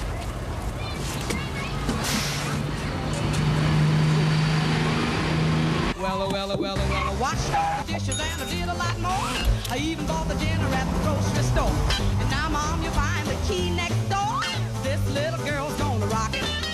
I left some biscuits for the pup. I put fresh water in his cup. And now I'm off, I'm going. Hello, I'm a Mac. And I'm a PC. And I'm a PC too. And what? Yeah, see, now you can run Mac OS 10 or Windows on a Mac. So in a way, I'm kind of like the only computer you'll ever need. Wow, touche. No, I don't think you're using that right. Touche. No, listen, see, you can only say touche if you make a point and I make a counterpoint. You see, so I said I run Windows, but you haven't made a point yet. Let's try it again. You can get a Mac and still run all your Windows stuff. Touche? Never mind. There are so many aches and pains that keep you from getting a full night's sleep. But starting tonight, there's a new PM that has them covered. Introducing new Advil PM, the first and only PM with Advil. Now get multi-pain relieving power plus a non-habit-forming sleep aid to gently ease you to sleep. Nothing's proven better on tough nighttime pain. When aches and pains keep you up, there's new Advil PM. Stop hurting and start sleeping. Right now at Joseph A. Bank. Buy a suit and get one for free. That's any regular price suit, buy one and your second is free. Plus, the entire stock of handcrafted sport coats and blazers, buy one, get one for free. Even all dress pants, buy one and your second is, you guessed it, free. That's suits, sport coats, dress pants, buy one, get one for free. Only at Joseph A. Bank. Now through Saturday. Closed captioning provided by Activon. Activon applied directly where it hurts. New from the makers of Head On, introducing Activon. Joint and muscle pain, Activon. Apply directly where it hurts. Activon Joint and Muscle, in stores now.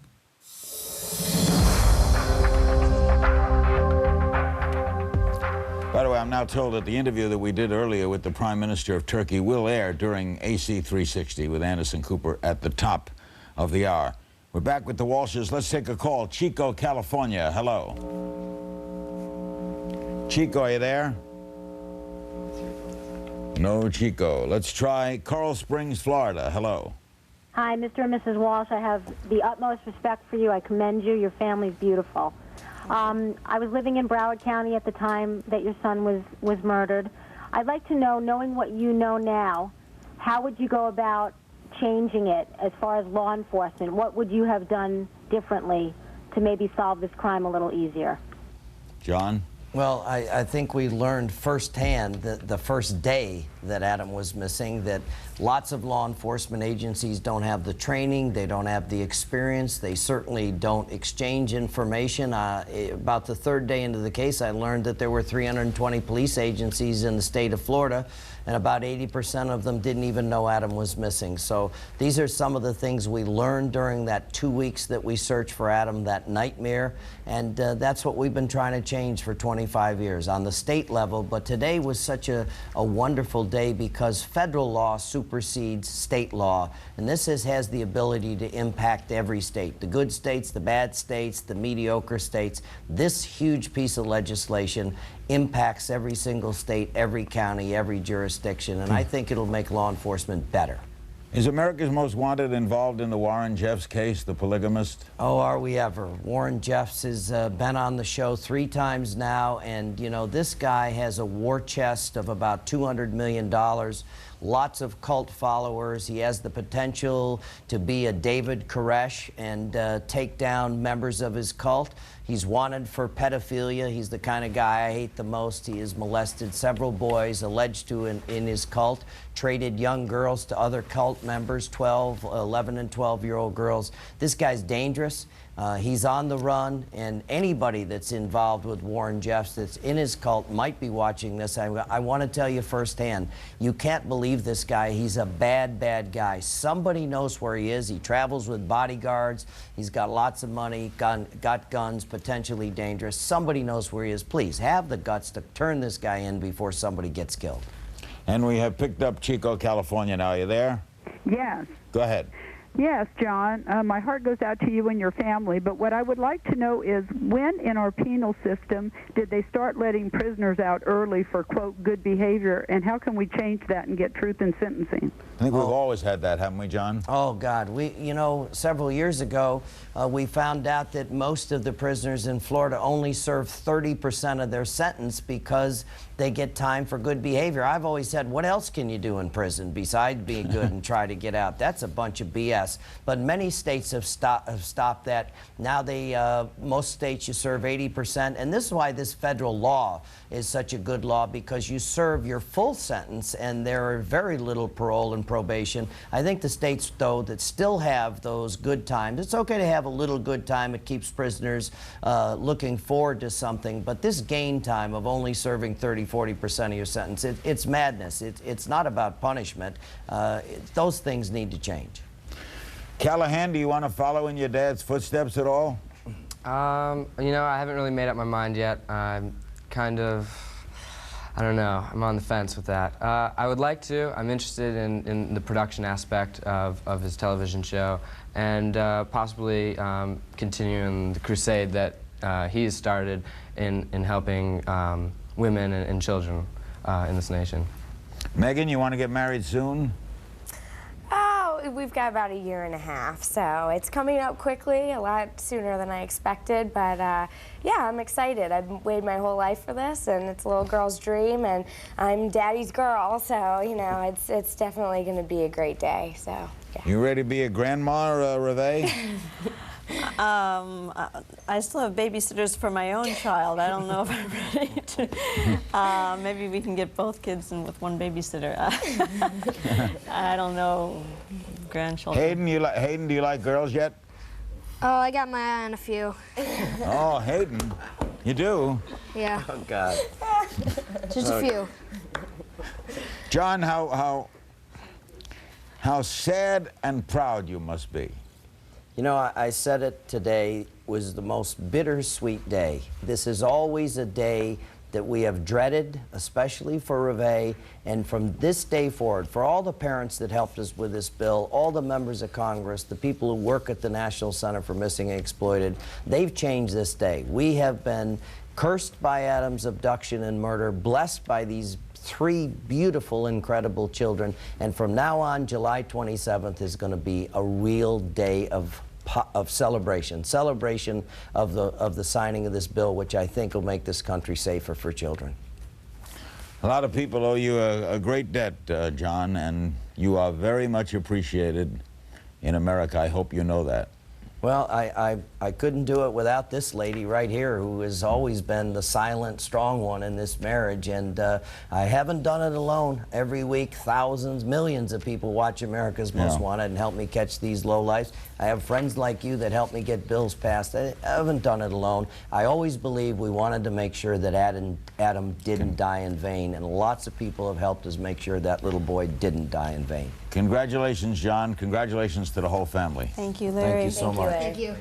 The Walshes. Tomorrow night, we've got an exclusive, the first television interview with the crew of Space Shuttle Discovery. Their first interview since returning from space. They'll all be with us. So, too, will be John Glenn, the former United States Senator and the astronaut who was one of the original Mercury astronauts and the first American to orbit the Earth. That's all tomorrow night. Right now, we go to northern Israel. Anderson Cooper is standing by to host AC 360. Anderson? Well, Larry, thanks very much. Good evening, everyone. Israel calls up tens of thousands more troops as al-Qaeda calls for jihad in South Lebanon. Pounding Lebanon, taking casualties. But more than 2 weeks in, Israelis want to know, why can't their army stop the rain of rockets from the north? David and Goliath, just a few thousand fighters taking on the toughest army in the region. Why Israel is having such a hard time with such a small enemy. And they said they took the town. We took total control on the city of Binjbel. But when they got there, the terrorists were waiting inside the ambush that rocked this war. This is a special edition of Anderson Cooper 360, Crisis in the Middle East, Day 16. Reporting tonight from the Israel-Lebanon border, here's Anderson Cooper. And thanks very much for joining us. We're coming to you tonight from the border town of Kiryat Shmona, a town which saw heavy shelling today from Katyusha rockets. Those Hezbollah rockets have hit this town virtually every day since this crisis began. But today was a day like no other. More than a dozen falling in a very short amount of time. We'll bring you all of that. First, let's get you up to date what's happening right now. The latest information in our CNN War Bulletin. Israel's war cabinet meeting today deciding against a wider war or deeper push into Lebanon, but also calling up about 30,000 reservists in case the fighting intensifies. Al-Qaeda reared its head. A new tape from Ayman al-Zawahiri surfacing today. In it, he says Israel and its allies will pay the price globally for taking on Hezbollah. As they attack us everywhere, he says, we will attack them everywhere. And casualties growing on both sides. 405 dead in Lebanon, according to security officials, though the health ministry says it's more like 600. Israeli fatalities, meantime, now total 50. As I said, we are coming to you from the town of Kiryat Shmona, and what we saw today here is just a small slice of what towns all along this border here in northern Israel have been seeing. Today was a particularly bad day here in Kiryat Shmona as the rockets just rained down from the sky. Smoke hangs over Kiryat Shmona. Every day, new rockets fall, new fires break out. Incoming Katyusha rockets have become just a daily fact of life here in Kiryat Shmona. We were driving around the town. There were a number of rockets that landed. This industrial warehouse is now on fire. The firefighters have just arrived.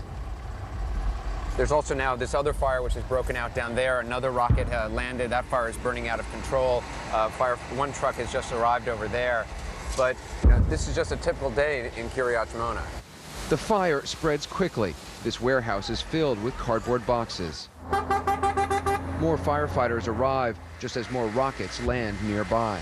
While they're still battling this blaze, another Katyusha rocket has landed about a mile or so off in that direction. Emergency workers say that in the last hour alone, there have been 7 Katyusha rockets that have landed here in Kiryat Shmona, but so far there are no casualties.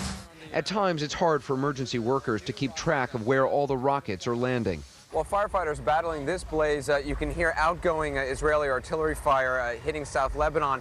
They're able to track very efficiently exactly the spot where these rockets came from, and they try in a very short amount of time to fire back and knock out the Hezbollah position. The 2-week rain of rockets has caused businesses here to shut. There are destroyed cars on the street. The damage is clearly visible. Talk to the town's mayor, however, and he'll tell you no matter how bad the damage gets, Hezbollah's rockets are missing their mark. These rockets, they're designed to cause maximum damage. They're designed to make people here afraid. Do they work? We're strong, he says. We know that today the fight is about the actual existence of the state of Israel. We don't have another country. We're strong, and these rockets don't frighten us. In the end, our government will achieve its goals.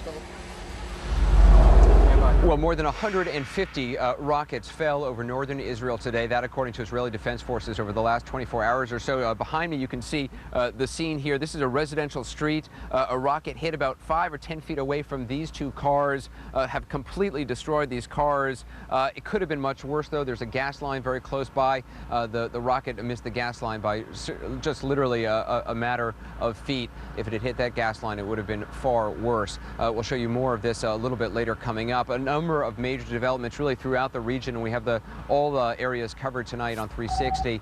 Let's go now to Beirut, where 2 things to talk about. Shelling Israeli aerial bombardments of Beirut today, and also that tape from Ayman al-Zawahiri, the number 2 man of al-Qaeda. CNN's Nick Robertson is in Beirut. On the 16th day of the war, new images of suffering in South Lebanon, death at the side of the road. Families forced from their homes taking shelter in a government hospital. I come from Bint Jubail, she says. The Israelis leveled our house. We came out from the rubble and walked. Into this chaos, Al-Qaeda's leadership is threatening to intervene. We will not stand by watching these explosives pouring down on our brothers in Gaza and Lebanon. But among Hezbollah supporters, this is not a welcome message. But we don't support them at all. We don't think their statements support us also. Here, Hezbollah is fighting just for Lebanon and for just for Lebanese people and our freedom. Hezbollah characterizes its battle as a war of resistance against Israel. In the past, its leader, Hassan Nasrallah, has condemned the methods and operations of Al-Qaeda and its leader, Osama bin Laden. Down, down, Israel! Down, down, America! But as the war continues, anti-American sentiment is growing. The accusation that the United States and Israel are in the fight together against Lebanon. It's the US, under the heading of Israel's right to self-defense, who provided the political cover for the Israeli attack on Lebanon. A scenario that Al-Qaeda appears to be exploiting. The dangerous events going on in Gaza and Lebanon are proof to any sane person that the Crusader-Zionist war is targeting us. Zawahiri's message is not al-Qaeda's first attempt to build alliances here. In the early 1990s, Hezbollah gave al-Qaeda operatives weapons and explosives training. More recently, in the past few years, an unpublished official security report handed to CNN concluded that there is a clearly recognizable effort by al-Qaeda to recruit groups in Lebanon, particularly in the south, where it's lawless, specifically in the Palestinian refugee camps. A radical Islamist CNN interviewed near Beirut this week predicts al-Qaeda's anti-American message will resonate here, as it has in Iraq, drawing in Islamic extremists from outside. It could be the same scenario here, where people fight against Israeli forces and anybody aligns with them. So it is, the scenario could happen. A suggestion that scares many here, including this Hezbollah sympathizer. It's a little scary because it says that this matter is taken much further than it should. And the hope for people for the war to cease very quickly. No indication that's about to happen in a conflict that in recent days has only become more intense and more dangerous. There's another thing here that people tell us about Hezbollah and al-Qaeda. They say, what is this message from al-Qaeda? Only a few weeks ago, Ayman al-Zawahiri was talking about in Iraq killing the Sunnis, killing the Shias. Here, Hezbollah are the Shia party. Why are they talking about an alliance with the Shias now when they're talking a few weeks ago about killing them? Very strange for people here right now, Anderson. Strange bedfellows indeed. Nick Robertson, thanks. We'll check in with you very shortly when we have our roundtable of correspondence in a few moments. I want to go right now, though, to Kabul, Afghanistan. Our CNN terrorism analyst Peter Bergen is there. Peter, what is the relationship between Hezbollah and al-Qaeda? Well, as Nick indicated in his piece, I think that al-Qaeda in the early 90s was very interested in playing footsie with Hezbollah. Sent people to Hezbollah training camps in southern Lebanon. Imad Mughnieh, who's the military commander of Hezbollah, was somebody that bin Laden wanted to model himself on in terms of the kinds of attacks that Hezbollah was doing in Beirut. And so there's certainly been an historical relationship, but the leader of Hezbollah, Nasrallah, condemned the 9/11 attacks. So, you know, it's kind of a mixed picture. They've had an historical connection. There's been a distance in recent years. Now, Ayman al-Zawahiri is extending this fig leaf. Extending a fig leaf, and also sort of, it seems like trying to glom onto some of the publicity that Nasrallah is getting. Is this just an effort of al-Qaeda in some ways to stay relevant? I think so, Anderson. I think that we fully expected this tape. We expected it now. The cycle of when these tapes come out. Usually Ayman al-Zawahiri takes about 2 weeks to get a tape out. It almost exactly came 2 weeks later after the beginning of hostilities. We're expecting now, I think, a bin Laden audio tape, not a videotape, I'd say within the next few days, because bin Laden is clearly further away from civilization, as it were, the places where these tapes can be transmitted. Usually there's a time lag of 3 weeks before bin Laden's message gets out. I fully anticipate an audio tape from bin Laden in the next several days. This Zawahiri tape, though, is different just visually. It looks almost as if he's in some sort of a television studio. There's posters behind him. Yeah, no, well, Al-Sahab, the Al-Qaeda video production arm, is really upping its game in this most recent videotape. They've got pictures of Al-Qaeda leaders, pictures of the World Trade Center. And we've seen over the past year or so that they've started putting more sophisticated graphics. They've started putting subtitles in different languages. Ayman al-Zawahiri did a recent tape addressed to the Afghan people, which was subtitled in Dari and Pashto, the local languages here in Afghanistan. So this video production arm is really upping its game in the last year or so. You described it as extending a fig leaf. Do you actually think al-Qaeda will start trying to work hand in glove with Hezbollah? Unfortunately, I think it's quite possible. As Nick indicated in his piece, there is some kind of al-Qaeda presence in southern Lebanon, the Palestinian refugee camps there. The thing that really worries me, Anderson, is that this call might be a call to foreign fighters from around the jihadist world to come in into this struggle. It's already complicated enough, but as we've seen in Iraq, the foreign fighters led by Al-Qaeda in Iraq had a disproportionate effect in terms of suicide attacks and affecting the realities on the ground in Iraq. Imagine for a second that several hundred foreign fighters started coming into this situation on the Israeli-Lebanon border. That would make things even more messy than they are already. It's interesting also to hear them reference Palestinians. As I read in your book, the Osama bin Laden, I Know the Oral History of Osama bin Laden, I mean, bin Laden wasn't talking about Palestinians from the get-go. Well, he's always been interested in the Palestinian issue, but they weren't really involved. You know, it was quite striking until 9/11. Al-Qaeda didn't really attack Israeli or Jewish targets. After 9/11, we've seen a lot more of those attacks from Al-Qaeda. I think bin Laden has been very interested in the Palestinian issue, but he's actually done nothing about it until recent years. And now, of course, they're attempting to insert themselves even more. A troubling development. Peter Bergen, appreciate you joining us from Kabul, Afghanistan. Here in Israel, a number of major developments to talk about. The government calling up tens of thousands more troops for possible further ground action in South Lebanon. We'll have that as our roundtable of correspondents gathers next on 360.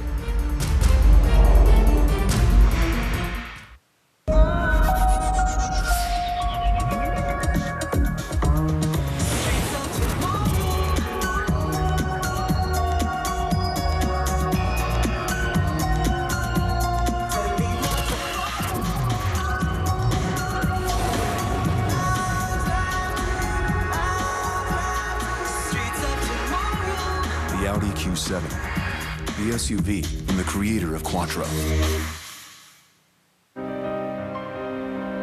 How did you end up like this? I found something I was willing to kill for. We have no problem. Please don't hurt me. Wait. Where is she? My baby's gone. Should have let me finish the job we were paid to do. Feeling protected is very seductive. Rated R, now playing. Tomorrow on American Morning, Miles O'Brien live in the Middle East. What's life like for both sides? American Morning, CNN tomorrow, 6 a.m. Eastern. I talk with men every day who call because they want to find out what they can do to improve their sexual performance. So this guy called and said he wasn't happy with his performance. He started describing symptoms of ED. I said, look, half of all men over 40 have some form of ED. It happens to younger guys, too. It's not just you. You're not alone in all this. Sex has always been an important part of our relationship. I wanted to do something about it. I had questions. Are ED treatments safe? He gave me information that put my mind at ease. He told me that millions of men are being safely and successfully treated. He also said that ED could be caused by high blood pressure or diabetes, even some medications. He called us back 2 months later. I told him that it really made a difference. I'm glad I did something, really glad. Make the call. Learn more about ED and get information about a prescription treatment option. Call 1-800-362-4324 or visit makethecall15.com. Exclusive to Space Shuttle Discovery astronauts, Larry King, CNN 9 Eastern.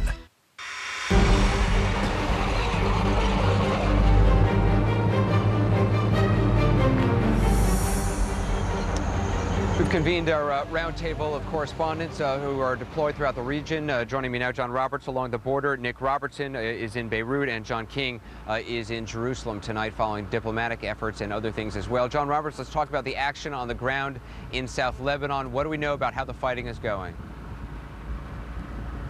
It was a better day in Bin Jubil today than it was yesterday. I spoke with one of the chief commanders of the Northern Command who told me that they did manage to suppress that Hezbollah counterattack yesterday. One of the squads from the fabled Golani Brigade engaged it. While they took heavy casualties these days, they killed at least twice as many Hezbollah fighters. But they're still bringing reinforcements up to the front. I spent most of today with the Combat Engineering Battalion, which was headed for the front. They should be going over sometime in the next day or two. They were not exactly thrilled to be up there. Nobody's thrilled to be at war, but they say after what happened at Bin Jubil, it has changed the tone of the battle from being one of a mission and defense of Israel now to being very personal, Anderson, because even though there are many people in this army, it's still a small army, and a lot of people know a lot of other people. And as John pointed out, Israel calling up, not yet deploying, but calling up perhaps as many as 30,000 more reservists in case this action continues further. John King, following developments in Jerusalem, some developments from Palestinian President Mahmoud Abbas about the fate of that one Israeli soldier still missing, still kidnapped in Gaza. What do we know? Well, Anderson, an official translation of something President Abbas said raised some hopes, at least for a short time, that Corporal Gilad Shalit, who's been held now for more than a month, 2 days more than a month, might be released. But it turned out to be a misunderstanding. An official translation after conversations Mr. Abbas had with the Italian Prime Minister quoted him as saying the release of Corporal Gilad Shalit was imminent, but when others went back and listened to what Mr. Abbas said in Arabic and went through the translation, he simply said that there were urgent discussions still underway, and Palestinian officials are saying those discussions and negotiations do continue, but nothing at all is imminent. So a mix-up in the translation, perhaps raising hopes that the kidnapping that started all of this, remember before the confrontation with Hezbollah in Lebanon, there was an Israeli confrontation that continues with Hamas in Gaza, but tonight we are told by Palestinians, don't look for anything imminent at all, Anderson. Well, hopes raised, hopes dashed on that one. What about on the diplomatic front? I understand Condoleezza Rice is coming back to the region this weekend. Due back on Saturday, we are told. They have not officially announced that. They just say she is inclined to come. They haven't put it on her official schedule yet, but we are told she will come back. She plans to meet with Israelis. She plans to go to Lebanon as well. She's trying to resolve the difficult issues, the obstacles they could not get over at the emergency summit yesterday in Rome. And that means from Israel, she wants to say, if I can broker a ceasefire deal, it will require you to give back some land to Lebanon, require you to have a prisoner swap with Lebanon. But the biggest issue remains Hezbollah. In Lebanon, she needs to lean on the Lebanese government, to expand its authority, to enter into a dialogue with Hezbollah. And it's quite interesting, Anderson. The United States publicly says Hezbollah has to disarm as part of a ceasefire deal. We're hearing that now, though, from U.S. officials. What they want is simply to make sure that Hezbollah pulls back, promises to abide by any ceasefire, and then enters into negotiations with the Lebanese government about disarming. So disarmament wouldn't necessarily have to be immediate. Nick Robertson in Beirut, how is this Zawahiri tape, this Al-Qaeda number 2-man tape, playing in Lebanon? He's calling for jihad in South Lebanon, essentially calling for foreign fighters to come fight against Israel and fight against the U.S. and its allies around the world. How's it playing? Well, a lot of people here have been telling us that, look, there's a fundamental difference between Hezbollah today and Al-Qaeda today. They say Hezbollah today is not all about getting a global Islamic caliphate, which is Al-Qaeda's sort of global mission statement, if you will. Indeed, this radical Islamist that I was talking to here just a few days ago said, you know, he doesn't even really believe in Hezbollah's fight. He says it isn't a jihad. When have they ever called for a fight in the name of God? He said, it's not my jihad, really meaning it's not really Al-Qaeda's jihad. So it's very interesting to see Al-Qaeda try and step in and usurp whatever public sentiment there is.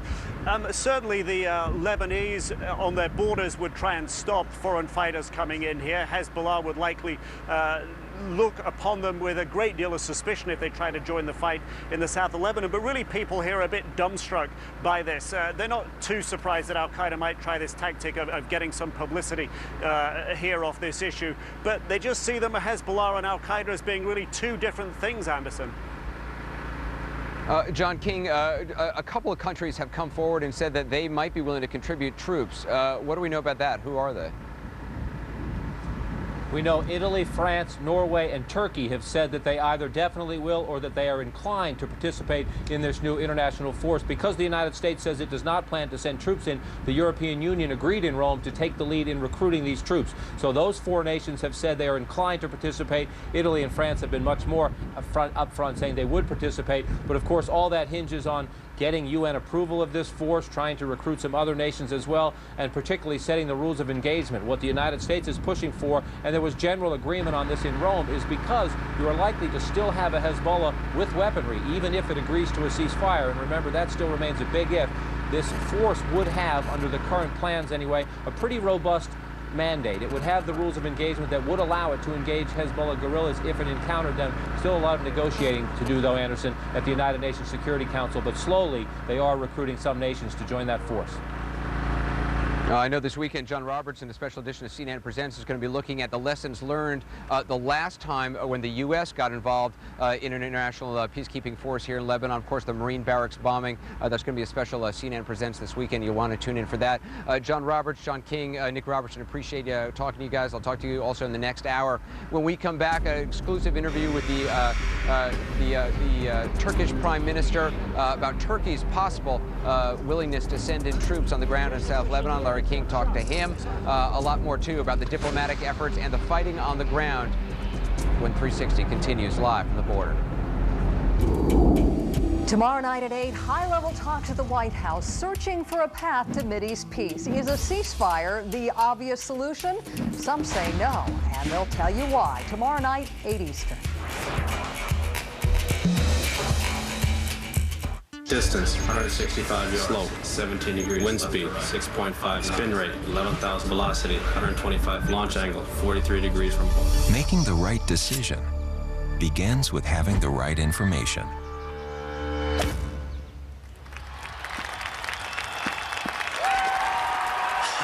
I forgot the Earth's rotation. Go on, be a tiger.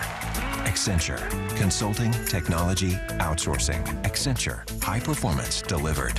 I got it.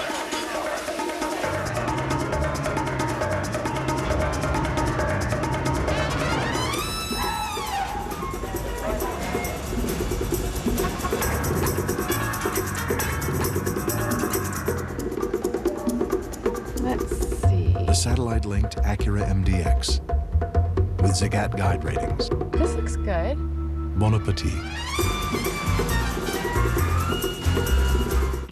Looking for the perfect computer for back to school? Circuit City makes it simple. Right now at Circuit City, bring in any PC and get a free checkup, a $40 value. And save up to $320 on select desktops and notebooks after mail-in and instant savings. Like this Presario desktop PC featuring the Intel Celeron D processor for just $299.99 after rebates. Circuit City. 24/7 access, simple process, and great home equity rates. That's why people who use eLoan are getting the message around. Those are just some of the revolutionary ways we're changing the lending industry. eLoan, radically simple.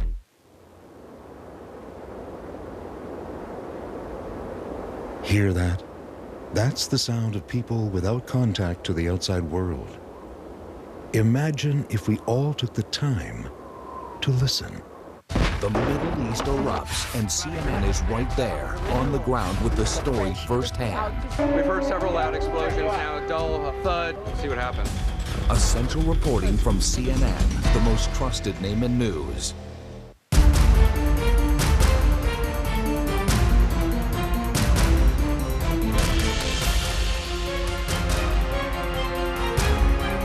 What's the question he asked? And welcome back. We are live in Kiryat Shmona. We're at the scene of where a Katyusha rocket hit earlier today, destroying two of the cars that you'll see behind me. I'll kind of show you this area a little bit later on. CNN's Larry King talked to Turkey's Prime Minister earlier this evening about whether or not Turkey would play a role in a peacekeeping force in South Lebanon. Here's what he said. Turkey was invited by the United States to take on this responsibility. Now, given the current difficult situation, of course, we feel compelled to fulfill our duty. There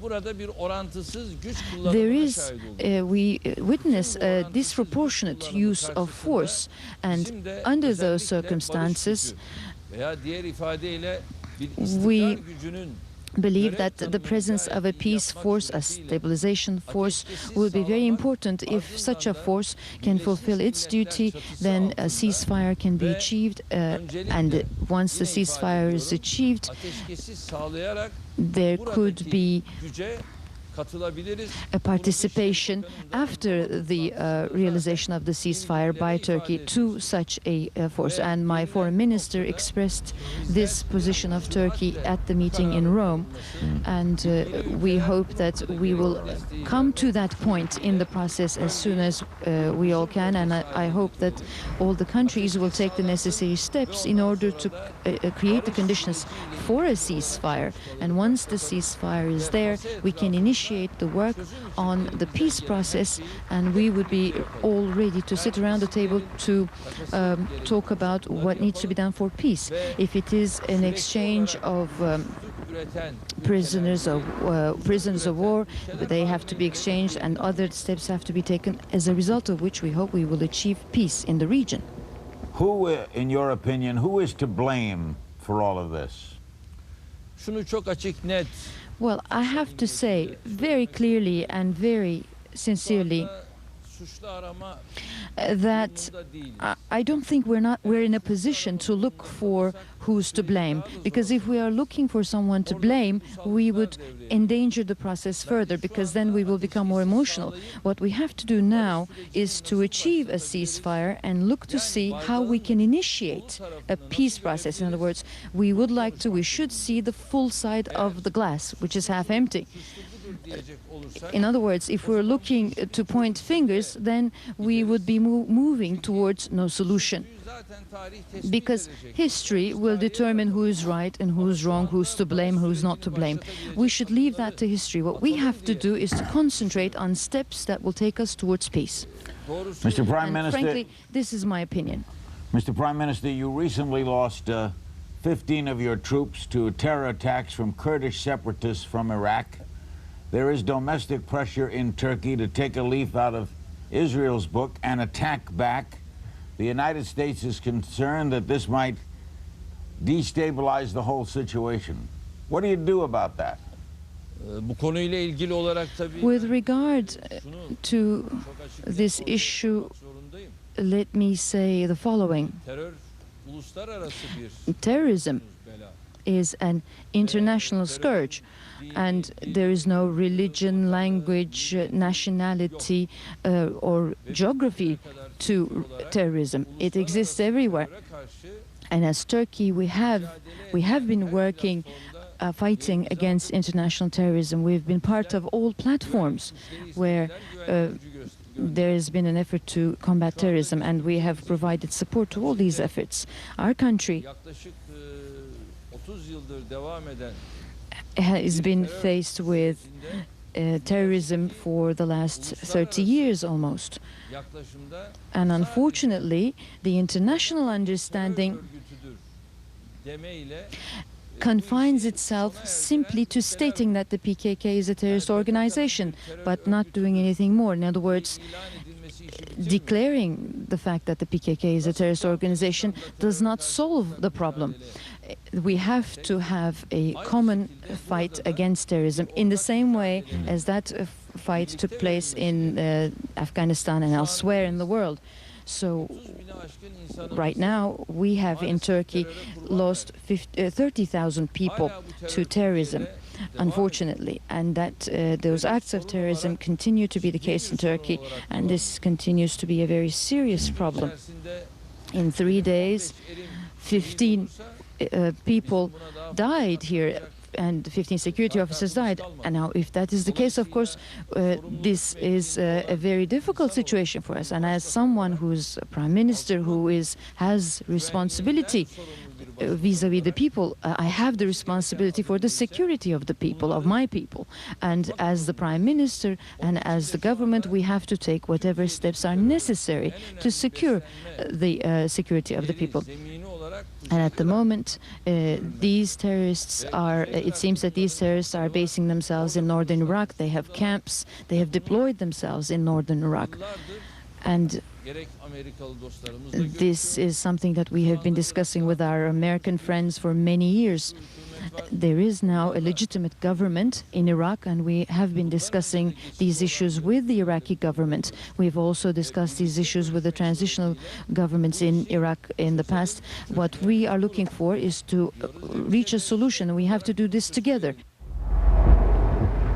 Oh, that was Turkey's Prime Minister Recep Erdogan speaking with Larry King earlier. When we come back, we're going to take a look at whether or not Israeli forces have underestimated the strength of Hezbollah. Intense fighting continues on the ground in South Lebanon when 360 continues.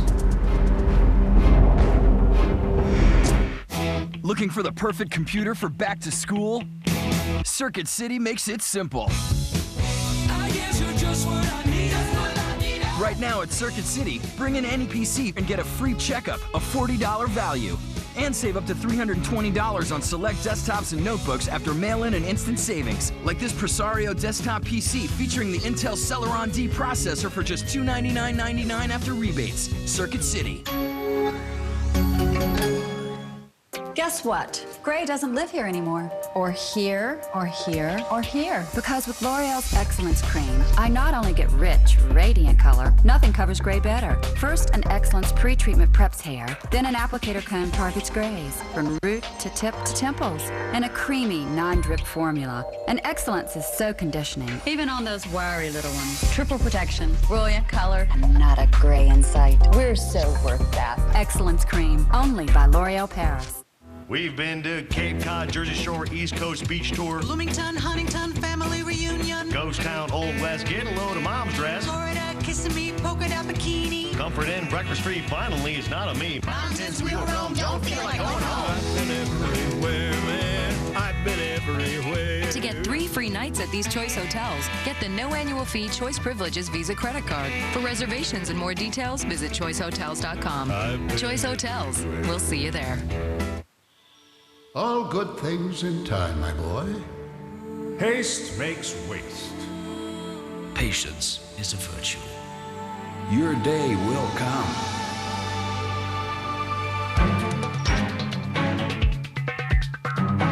Now, luxurious things can come to those who'd rather not wait. The Acura Certified Pre-Owned Vehicle Program.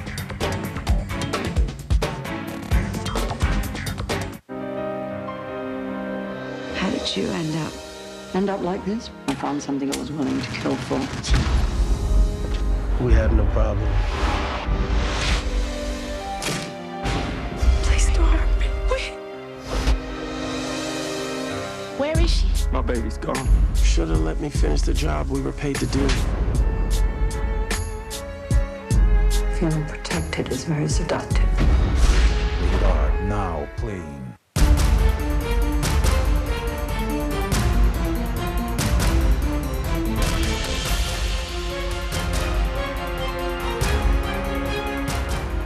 Well, it is just past 5:30 a.m. here in Kiryat Shmona. Day 16 of this conflict is done. Day 17 is now just beginning. I'm not sure if you can hear it. There are a number of Israeli artillery batteries in this area which have opened up fire, shelling into positions in South Lebanon. No doubt you will hear the shells ringing out over the next half hour as we proceed. Let's get you up to date with the latest information in our CNN War Bulletin. Here's what's going on. Israel says it is prepared for an extended campaign to drive Hezbollah back from its northern borders. Defense Minister Amir Peretz says they both have time and the force to do it. Israel, though, is not planning to expand the campaign just yet. Hezbollah fired more than 150 rockets into northern Israel today, according to Israeli Defense Forces. One strike caused a major fire right here in this town at a warehouse in Kiryat Shmona. Israeli military, meanwhile, concentrated its attacks on southern Lebanese towns of Marun al-Ras, Bin Jabil, and Yarun. And on the other front, Israel says its tanks and troops are moving out of northern Gaza after a 2-day incursion. The military says it has completed its mission. Palestinian sources said Israel airstrikes today had wounded as many as 10 people.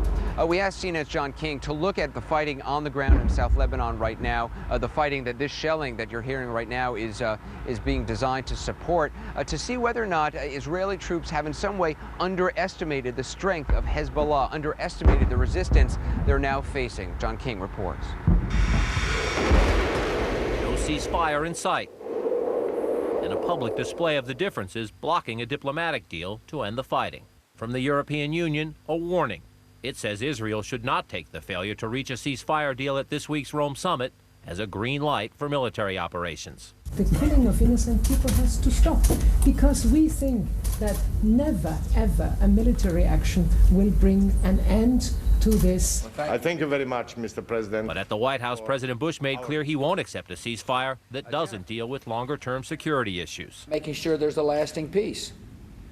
Not a fake peace, not a fake, kind of circumstances that make us all feel better, and then sure enough the problem arises again. Yet for all the tough U.S. rhetoric that a ceasefire must include disarming Hezbollah, a U.S. official involved in the talks concedes that would be a process, not something that happens overnight. That is why the administration supports both Israel's effort to degrade Hezbollah now and a strong mandate for the international force envisioned in any ceasefire deal, including the authority to engage Hezbollah guerrillas. That could be violent. That could involve European armies, for example, fighting against an Arab resistance group on its home territory. This is not going to be fun. The United States isn't planning to send troops, so the European Union is taking the lead recruiting role. Diplomatic sources tell CNN at least 4 countries are offering so far: France, Italy, Turkey, and Norway. But a ceasefire is needed first, and Secretary of State Rice plans to return this weekend to discuss the major stumbling blocks with Israel and Lebanon. In the meantime, Israel's defense minister vows to press ahead with military action. The goal is to bring about a situation where Hezbollah will not threaten the state of Israel, not now and not in the future. Meeting with a European delegation, Israeli Deputy Premier Shimon Peres claimed success so far. But we feel that in spite of all the propaganda, the Hezbollah is losing ground. But U.S. officials tell CNN they believe Israel underestimated Hezbollah's capabilities. And say Israeli officials privately concede the fight is more difficult than anticipated. They're not amateurs. This, in many respects, is a far more professional organization than Al-Qaeda ever was, or probably ever will be. So I'm not surprised. Some experts see a bit of deja vu in southern Lebanon. Israel's powerful military learning the same painful David versus Goliath lesson the United States faces against the Iraqi insurgency. The record of invasions that try to get to the heart of a militant guerrilla organization as opposed to a conventional army is not very good.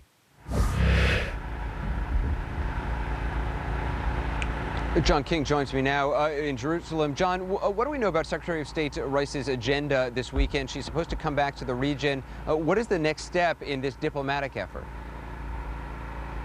Well, they haven't publicly released any agenda, not even publicly confirmed she is coming. She says she's willing to come.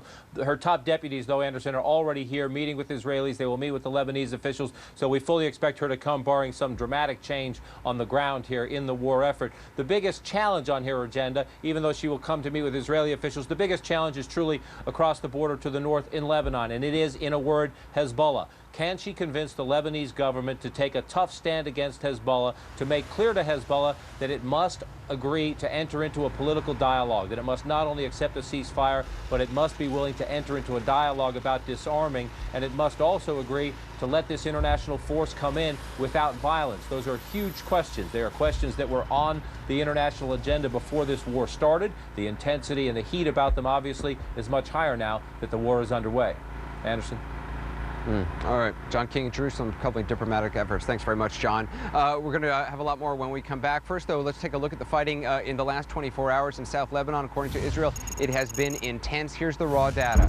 Here are the numbers. Overnight, the Israeli Defense Forces says it attacked more than 90 targets in Lebanon. They included about 40 structures and locations that Israel says were being used to hide Hezbollah fighters and weapons.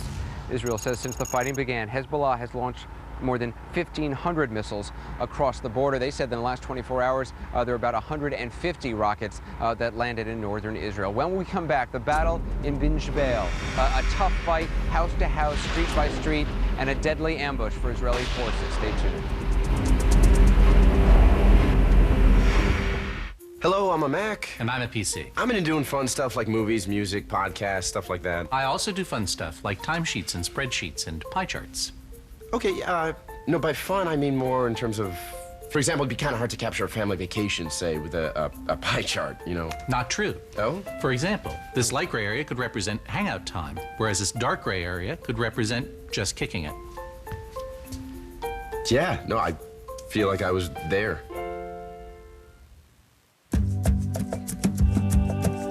Somewhere between getting the free camera, the free CDs, the free dinner, and the free plane tickets. Somewhere between saying goodbye and coming home, you'll get trip rewards for staying at Super 8. See you along the way. Get more rewards with Trip Rewards at Super 8. Drive to Rewards at Super 8 and you can win a hot Chevy Uplander. For details, visit super8.com. From the man who brought fantasy to life comes a hair product born into reality. Beauty has a face, perfection a name. And now, you can experience a shampoo worthy of only one man's name. Life comes at you fast. Ready for retirement? Get ready with Nationwide. Investments, retirement, insurance. Nationwide is on your side. Announcing the Subaru All-Wheel Deal Model Year Clearance. There's never been a better time to buy the Subaru Outback and Forester. Right now, get an Outback 2.5i with amazing 0% APR financing and $2,000 cash back. The all-wheel drive Outback and Forester. Both are great alternatives to gas-guzzling SUVs, and they have a 5-star crash test rating. Every day is a winding road. Hurry with 0% financing and $2,000 cash back. Supplies won't last. A lot of other stories happening around the world in the United States. Let's get a quick check with Heidi Collins in New York. Heidi? Hi there, Anderson. In fact, to another war zone. 3,500 American soldiers learned today they'll be staying an extra 4 months in Iraq to help subdue the escalating sectarian violence in Baghdad. The troops are from an Alaska-based infantry brigade and were scheduled to come home next month. Instead, they'll move from their post in Mosul to the Iraqi capital. The Pentagon's announcement came as an insurgent attack in central Baghdad today killed at least 32 Iraqis and wounded more than 100. After 9 months of testimony, the trial of Saddam Hussein adjourned today until mid-October when the verdict will be announced. The final hearing ended without the former dictator in court. He and 7 others have been on trial since last October for their alleged roles in the killings of more than 148 Shiite Muslims. Saddam and 2 other defendants are facing the death penalty. ExxonMobil, the world's largest publicly traded oil company, today announced staggering second-quarter profits of more than $10 billion. Royal Dutch Shell came close to matching that. It posted net income of more than $7 billion. The enormous profits come as gas prices in the U.S. are averaging $3 a gallon at the pump. And just 4 days after winning the Tour de France, American cyclist Floyd Landis facing charges of doping and the possible loss of his title. A drug test found unusually high levels of testosterone in his system after stage 17 of the race. Landis has been suspended from his cycling team and will be dismissed if tests on a second sample confirm the results. The cyclist denies taking drugs to enhance his performance. Anderson, back down to you. Heidi, thanks very much. We have been trying to follow what is going on in the ground in South Lebanon as much as possible. One of the problems is without the embedding process, reporters embedded with Israeli ground forces, it's very hard to get an accurate sense or an independent sense of exactly what is going on. You have to rely on Israeli Defense Forces statements, what they say is happening. We are learning more about an ambush that took place in the town of Binj Bail, in which 9 Israeli soldiers died, at least 9, an ambush by Hezbollah fighters. CNN's Tom Foreman takes a look.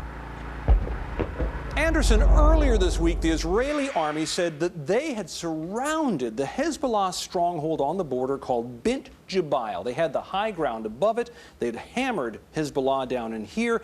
They thought they had it under control. So middle of the week, they sent foot patrols in on the main roads to seize the center. And they were ambushed by much stronger forces in here than they expected. How did that happen? Well, look at these pictures and you can see what they saw and you'll understand why.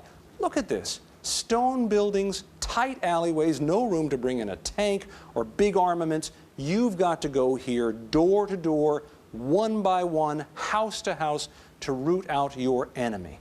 A lot of Hezbollah fighters ended up dying in here. There's no question about this. But look at the challenge for Israel. Yes, they can control the main roads here, which we've marked in green. That's easy.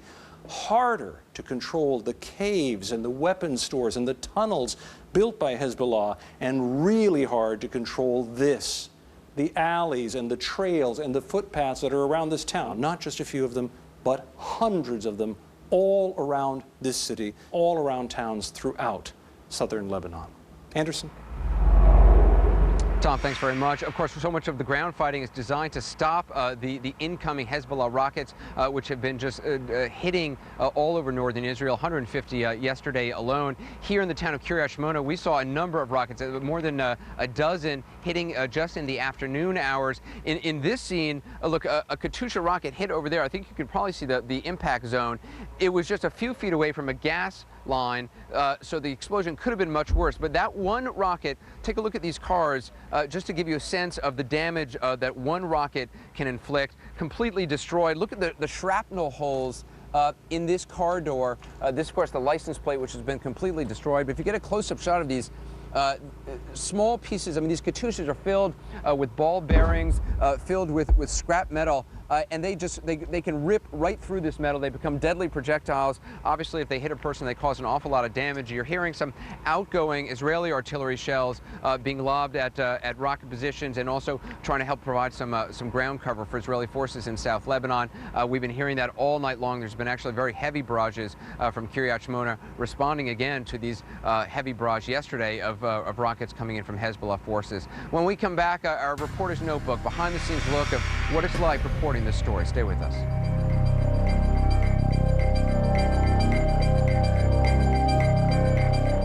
Headline News Break, brought to you by Capital One. What's in your wallet? We were a great band of pillagers, but with so many people switching to Capital One, we've had to form a new band.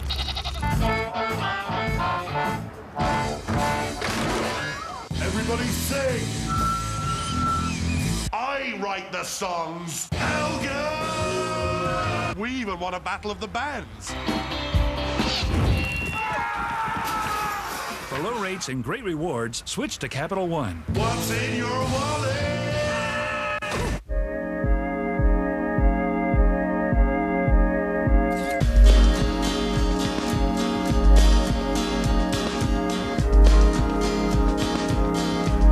LG TV fridge with Weather Plus, with a 15-inch TV and info screen for family photos and up-to-date weather. We can make your life more organized, but some things never change. Surprising as, streamlined as, innovative as LG. LG, life's good.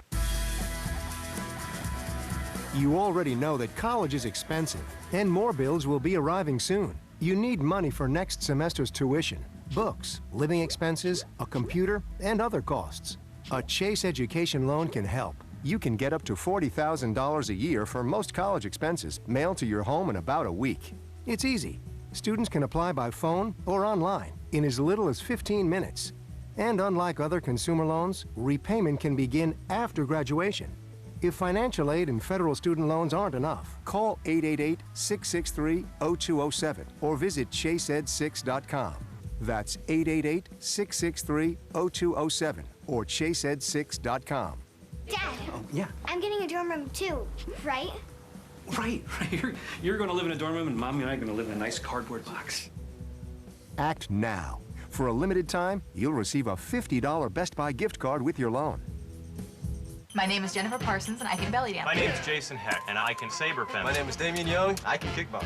Yoga is extremely challenging. Boxing keeps me fit, keeps me focused. I have lost 42 pounds through the wonder of fencing. My name is Timothy My Adams. name is Angie Greeno. Pauline Ford. I'm a mom and a surfer. Megan Steffel. And I train with weights. I can increase my endurance. I can be healthier. I can be strong. I can be me. I can be fit. I can do anything. I'm fit. Are you fit? Get fit, stay fit. With Fit TV, everyone can be fit, even you. Get fit. Ladies and gentlemen, from beautiful Las Vegas, ESPN's pay-per-view World Series of Poker Final Table Live. The world's best players, fearless and ready to pocket up to $10 million. It's poker like you've never seen it before, live and uncut, so let's deal. World Series of Poker Final Table Live, exclusively on DirecTV pay-per-view, Thursday, August 10th at 5 p.m. To order for only $24.95, go to DirecTV.com to order online or order by the touch of a button on your remote. Let's get to the truth. It's time for Answers. Lou Dobbs tonight, CNN tomorrow, 6 Eastern. We get a lot of emails from viewers asking us what it's like reporting a story like this, what it's like sort of behind the scenes. And to give you that perspective, we've had a photographer from Getty Images, Uri Lieberman, traveling with us, taking photographs of us and the things that we come across. He filed some of his pictures with us, and I've used some of my words from journal entries over the last several weeks, just to give you a sense of what it's like reporting this story. The pictures by Uri Lieberman. Take a look.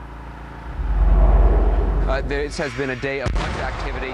Every place we've gone to report this story has a different feel to it. There's now another siren just gone off. In Haifa, the war still seems far away. I mean, you hear the sirens, see the rockets land, people die, but you don't see where the shells are coming from. They just seem to fall out of the sky.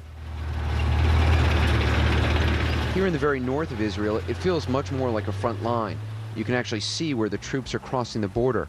The fighting seems very personal, small units, guerrilla warfare. When the soldiers come back, some smile, they wave Lebanese flags they picked up, or the yellow flag of Hezbollah. Not all the soldiers return so triumphant, of course. The fighting is tough, and the casualties are mounting. After a while, you don't even notice the sound of shelling. 2 weeks ago, I couldn't tell the difference between incoming and outgoing fire. Now it seems so obvious. Standing next to these artillery pieces when they fire, the power of it is overwhelming. A percussive blast washes over you. A shockwave of heat and dust, smoke and steel, grease and gunpowder. If you're not wearing earplugs, it's deafening.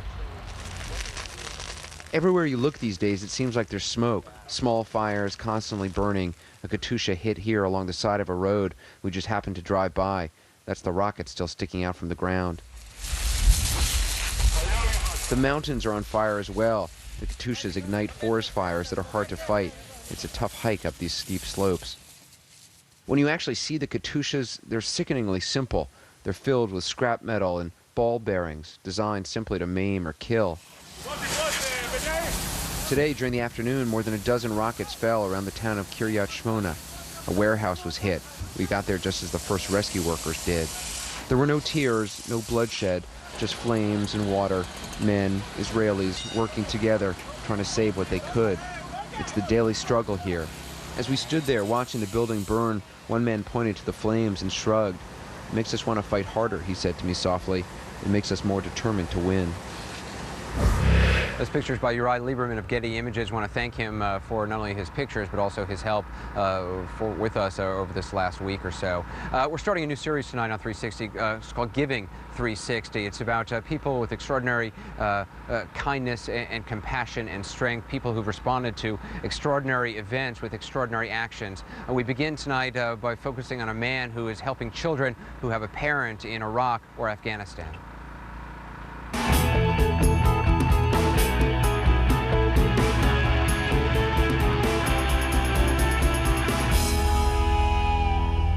Let him go, come on now. When Peter Travato was at the University of Massachusetts at Amherst, he was the star hockey player, but his focus extended beyond the sports page. He was touched by stories of local children who lost a parent in combat.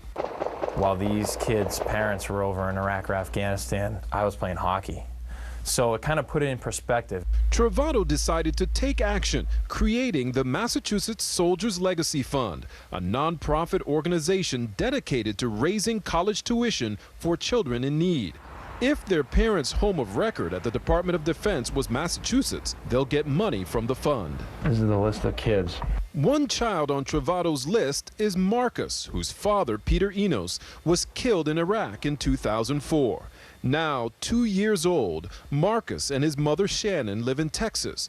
And while college is still years away, the security of Travato's fund helps make Shannon and Peter's dream for their son a reality. It gives me peace of mind to know that he will have the opportunities open to him. Travato says 51 service members from Massachusetts have died in Iraq and Afghanistan, leaving 36 children ages 2 to 17 years old eligible for help from the fund. He's raised nearly $500,000 in almost 2 years. What we try to do is honor the sacrifice of those soldiers who are over there, and we try to honor that through their children. A remarkable man. Coming up, we'll have all the latest developments from the front lines here along the border with Lebanon. Stay with us.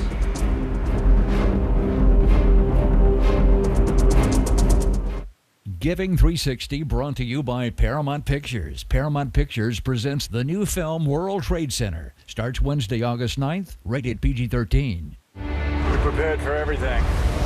But not this. Follow me. Stay together. I got it, Sarge. So he did go down there. And did he go in the buildings? I got 2 cops found in the middle of the rubble, still alive. We'll make it well. We're not leaving you. You are our mission.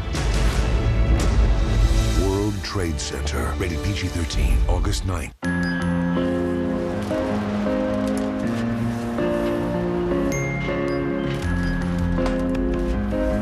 What happens when new technology overcomes carelessness?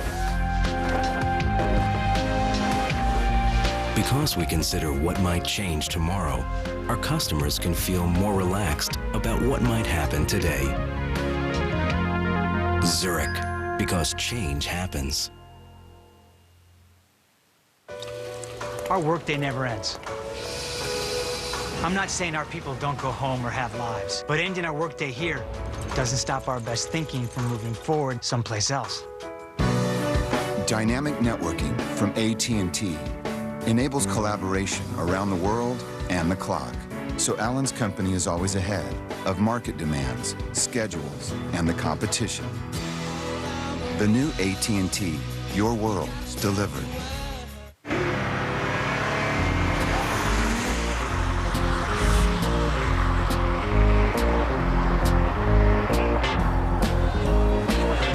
A 7-speed automatic transmission, a 268 horsepower engine.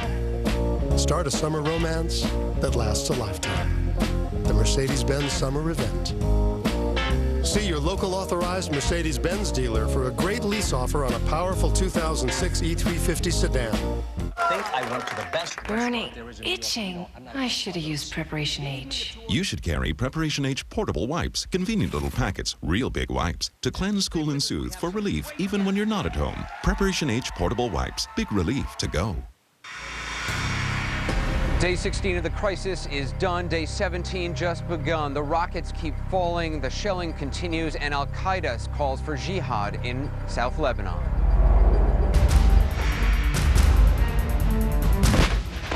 As the battle rages, Israel calls up more troops, and Al-Qaeda throws new fuel on the crisis. Is bad about to get even worse?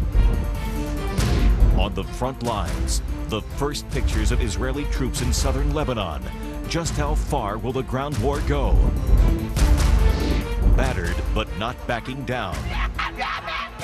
A terror group that's built a state within a state. Tonight, a chilling look inside Hezbollah. This is a special edition of Anderson Cooper 360. Crisis in the Middle East, Day 16. Reporting tonight from the Israel-Lebanon border, here's Anderson Cooper. And thanks very much for joining us. We come to you from the town of Kiryat Shmona, a town under threat by Katyusha rockets, a daily occurrence here, more than a dozen hitting just yesterday alone. The cars behind me, just some of the damage that we've seen in the last 24 hours. The people here, however, determined. They say the more the rockets fall, the stronger we become, the more determined we become to win. There is much to talk about in this hour ahead, but first let's get you up to date with the latest bulletins in our CNN War Bulletin. Here's what we know. The Israeli cabinet authorizing the call-up of about 30,000 reserve troops. At the same time, members ruled out a massive ground push deep into Lebanon, fending off hardliners in the Israeli government who favor carrying the war north to the Litani River. Secretary of State Rice now in Asia, expected to head back to the region this weekend, trying to line up what she calls a lasting ceasefire. If and when that happens, France, Italy, Norway, and Turkey have said they might be willing to send peacekeeping troops to South Lebanon. And casualties growing on both sides, 405 dead in Lebanon, according to security officials. Health ministry officials say it's more like 600. Israeli fatalities, meantime, now total 50. About 150 Hezbollah rockets hitting northern Israel in the last 24 hours, more than 1,500 since the war began. We're getting our first glimpse of what the fighting looks like in South Lebanon. CNN's John Roberts has that. These are the first pictures of Israeli troops over the border in Lebanon, the town of Maroun al-Ras, the first village the Israeli army took in its ground campaign to rout Hezbollah guerrillas from southern Lebanon. Maroun al-Ras appears quiet. There are still occasional skirmishes. One soldier died near the town yesterday, and the troops remain vigilant. But there is none of the fierce fighting here, like in Bin Jubil, where Hezbollah guerrillas killed 8 Israelis on Wednesday. General Shuki Shahar says the battle was difficult, but Hezbollah lost far more than Israel. Just in this small battle, the soldiers of the Golani Brigade succeeded to inflict casualties on the enemy more than double that they suffered by themselves. Reinforcements are being sent to the border, and as many as 15,000 reserves are being called up. This combat engineering battalion is staged and ready, waiting for orders to go in. Sergeant Omri Azalai has never been in battle before. What happened in Bin Jubil has him worried, but he is still eager to join the fight. My first actually face-to-face combat, but I'm looking forward to it because this is something I have to do for my family, for my friends, for my whole country. Lieutenant Shai Batidi has seen action in Gaza, but not the kind of organized guerrilla fighting he'll face in Lebanon. Uncertain about the battle ahead, the deaths of his comrades, he says, have stoked his will to win. It gives us more motivation than before. We want to get in, we want to fight, we want to win. And what will they face when they get inside Lebanon? Paratrooper John Birch, an American who moved to Israel 2 years ago, was on some of the first reconnaissance missions. I guess you could describe this type of warfare as a bush warfare. You know, there's a lot of close quarters combat. We've been training, you know, to engage the enemy within 10 to 15, 20 meters because of the bushes. You know, you have to go around them and kind of search for the enemy. It's kind of like a game of hide and seek. And there are growing divisions over how far the ground campaign should go. The military has plans to push Hezbollah back 14 miles to the Litani River. But as world opinion turns against them, Israeli political leaders are beginning to dial back those goals. As for when the war might be over, even one of the Army's top generals can't say. How much longer do you think this is going to take? I have no idea how much it will take because there are so many factors that influence the opinion, the public opinion in Israel, the public opinion in the world, some international forces, and of course the decisions of the government. John, they won't say how long they think it's going to take. There are obviously a couple of different theories, though, a couple of different strategies. What are the timetables for them? As General Shahar said, there are a number of different factors that are playing into this. Anderson, if they do follow the military's recommendation to try to push Hezbollah all the way back past the Litani River, that 14-mile buffer zone in southern Lebanon, that's something that could take all summer. But if they go for a narrower security zone, maybe the mile and a half that the government is talking about, that's something that General Shahar said could be over within 1 to 2 weeks. So it could be over more quickly than a lot of people are thinking, or it could drag on a lot longer than most people would like. Anderson? All right, John, we'll talk to you again on our roundtable coming up later on in this hour. Let's go now to Beirut. Shelling there today, airstrikes, I should say, and also the wild card in all of this, Al-Qaeda now entering the scene, calling for jihad in South Lebanon, for foreign fighters to fight against Israel and to fight against the U.S. and its allies around the world. Nick Robertson has that. The 16th day of the war, new images of suffering in South Lebanon, death at the side of the road. Families forced from their homes taking shelter in a government hospital. I come from Bint Jubail, she says. The Israelis leveled our house. We came out from the rubble and walked. Into this chaos, Al-Qaeda's leadership is threatening to intervene. We will not stand by watching these explosives pouring down on our brothers in Gaza and Lebanon. But among Hezbollah supporters, this is not a welcome message. But we don't support them at all. We don't think their statements support us also. Here, Hezbollah is fighting just for Lebanon and for just for Lebanese people and our freedom. Hezbollah characterizes its battle as a war of resistance against Israel. In the past, its leader, Hassan Nasrallah, has condemned the methods and operations of Al-Qaeda and its leader, Osama bin Laden. Down, down, Israel! Down, down, America! But as the war continues, anti-American sentiment is growing. The accusation that the United States and Israel are in the fight together against Lebanon. It's the US, under the heading of Israel's right to self-defense, who provided the political cover for the Israeli attack on Lebanon. A scenario that Al-Qaeda appears to be exploiting.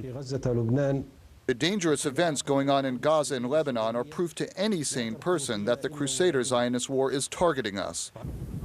Zawahiri's message is not Al-Qaeda's first attempt to build alliances here. In the early 1990s, Hezbollah gave Al-Qaeda operatives weapons and explosives training. More recently, in the past few years, an unpublished official security report handed to CNN concluded that there is a clearly recognizable effort by Al-Qaeda to recruit groups in Lebanon, particularly in the south, where it's lawless, specifically in the Palestinian refugee camps. A radical Islamist CNN interviewed near Beirut this week predicts Al-Qaeda's anti-American message will resonate here, as it has in Iraq, drawing in Islamic extremists from outside. It could be the same scenario here, where people fight against Israeli forces and anybody aligns with them. So it is the scenario could happen. A suggestion that scares many here, including this Hezbollah sympathizer. It's a little scary because it says that this matter is taken much further than it should. And the hope for people for the war to cease very quickly. No indication that's about to happen in a conflict that in recent days has only become more intense and more dangerous. Nick Robertson, CNN, Beirut. John Roberts joins us now again along the border with Lebanon, and Michael Ware joins us from Beirut. Michael, what do you make of the timing of this Al-Qaeda tape? I guess it's no great surprise. They often try to glom on to major events, but why release it right now? Well, clearly I think that they can see that the Israelis are under intense pressure. I dare say this tape would have been made before the killing of the 4 UN observers. Nonetheless, its release almost certainly would be capitalising upon that event. They can see international opinion shifting, and the tide of the battle has moved such that the momentum is underway. So in many ways, they're surfing a wave, as they are so adept at doing. Do you think it likely that Al-Qaeda would team up with Hezbollah? I mean, there's so many factors at play in this, the Sunni-Shia split, which you've seen on a daily basis in Iraq. Yeah, Anderson, I think that's unlikely. Even a loose kind of alliance is problematic for both sides. And very much here in Lebanon, from what I've seen, it's drafted as a war of national resistance. Yes, there may be religious lines, but this is still a fight of liberation for the homeland. That does not leave much room for Al-Qaeda's international jihad. We've also seen that in Gaza, where Al-Qaeda, despite all its efforts, has yet to find real traction there. So I don't think we'll see any significant alliance. John Roberts, you've been talking a lot to Israeli troops, both high-level commanders and also soldiers crossing over into Lebanon, and those who have been coming back. What is your sense? Do you think that they underestimated Hezbollah? Do you think they were surprised by the level of resistance they've been getting? The Israeli army knows how long Hezbollah has had to prepare for this, but I think they were surprised, Anderson. And when I talked to the troops today, what happened in Bin Jubail definitely affected them. They said that they were a little more frightened than they were before. You're always frightened going into war. You'd be crazy if you weren't. But they said that there's a little more anxiety among the troops, but they're still trying to focus on the job at hand and get the job done. And on the other point that you were talking with Michael Ware about, I would watch, Anderson, today for the Israeli officials to start trying to exploit what Zawahiri was saying. You see, they're portraying this not as a war of territory, but as a war of ideology, about Israel's existence, about Islamic fundamentalism against Western-style democracy. So now, if they can make a link between Al-Qaeda and Hezbollah, they can say to the world, look, this is a global terrorist organization. It's not just here in Lebanon, so the world has to join us in this fight. Michael Ware, what about that? I mean, you've been tracking the foreign fighters entering Iraq. That has obviously had a major impact on the battle there. Do you think it likely or possible that South Lebanon would become a new destination for foreign fighters? Well, so far among those I've spoken to, both people, ordinary villagers from the south, and Hezbollah sympathisers. There's no clear invitation for foreign jihadis of the kind that we see seeping into Iraq. I mean, again, we had the sectarian divide. The south is largely Shia. In fact, many of the border towns that are currently under assault by the IDF have large Christian populations. So at this stage, I don't think the ground is right. It all depends how long this battle rages. But anything can happen, Anderson, yet I just don't see it so far. You know, John, I know you spent the day in and around this region, around Kiryat Shmona. You yourself were on the scene for a number of Katyusha rocket attacks, even the one right behind me you were here for. Do you think, I mean, how do the Israeli officials explain the sort of contradictory images? I mean, on the one hand, they say they've degraded Hezbollah forces by some 50%, and on the other hand, 150 rockets fell yesterday in northern Israel alone. It doesn't seem like the rockets are letting up. Yeah, I asked General Shahor that very question today, and he said, look, here's the way we see it. We believe that there are some 1,500 Hezbollah fighters operating in small groups all along the border region between Israel and Lebanon. They're well dug in. They've got bunkers that we can't see. They're well camouflaged.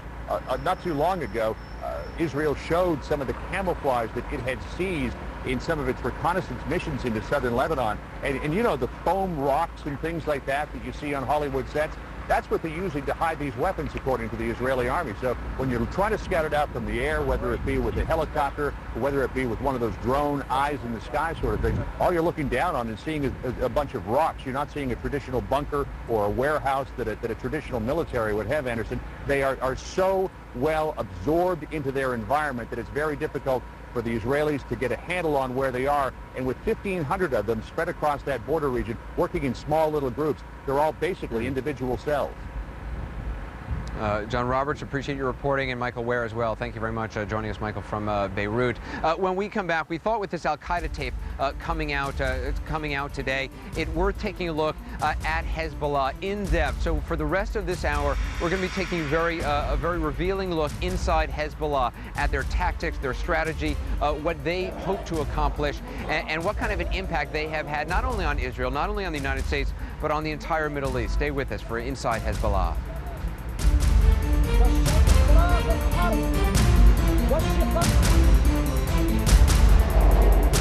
To help get all the fruits and vegetables the USDA recommends, you could wear this. Or drink this. 1 8-ounce glass of Florida orange juice counts as almost 25% of your fruit and vegetable servings. Florida orange juice. Healthy, pure, and simple. If you're looking for the love of your life, log on to eHarmony. Start with your free compatibility profile, and as a new member, try eHarmony risk-free for 7 days. eHarmony.com. Log on today.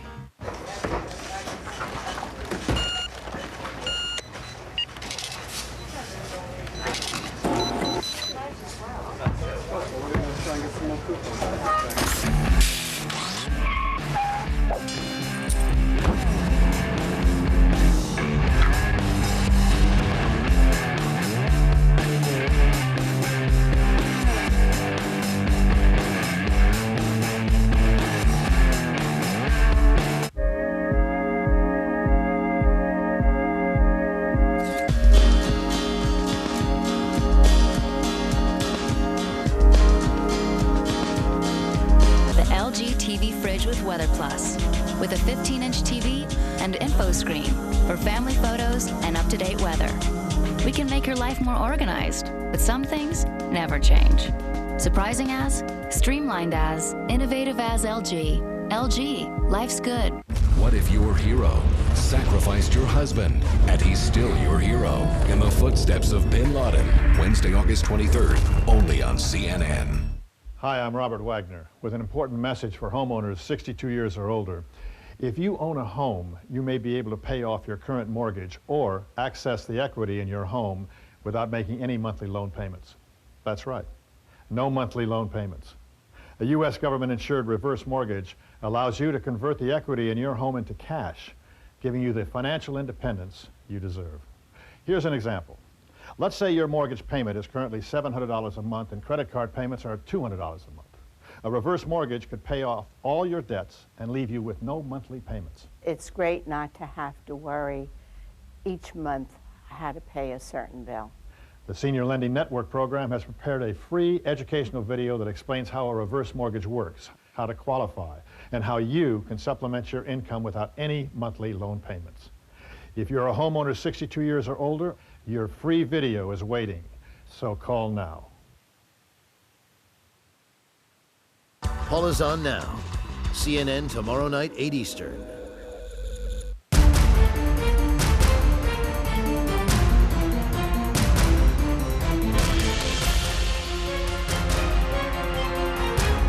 Well, today we heard from Ayman al-Zawahiri, al-Qaeda's #2 man, calling for foreign fighters, calling for a jihad against Israel in South Lebanon. There is, experts say, a small al-Qaeda presence currently in South Lebanon, but right now the fighting is being done by Hezbollah. In the next 45 minutes, we wanted to take a very up-close, intense, investigative look at Hezbollah, what we know about it, who leads it, and what their tactics are. So take a look. This is what we know about Hezbollah, an organization which some 25 years ago few Americans had ever heard of. It's now one of the most powerful organizations in the Middle East. A relentless barrage of missiles. Casualties on both sides. The escalating battle between Israel and Hezbollah is decades old.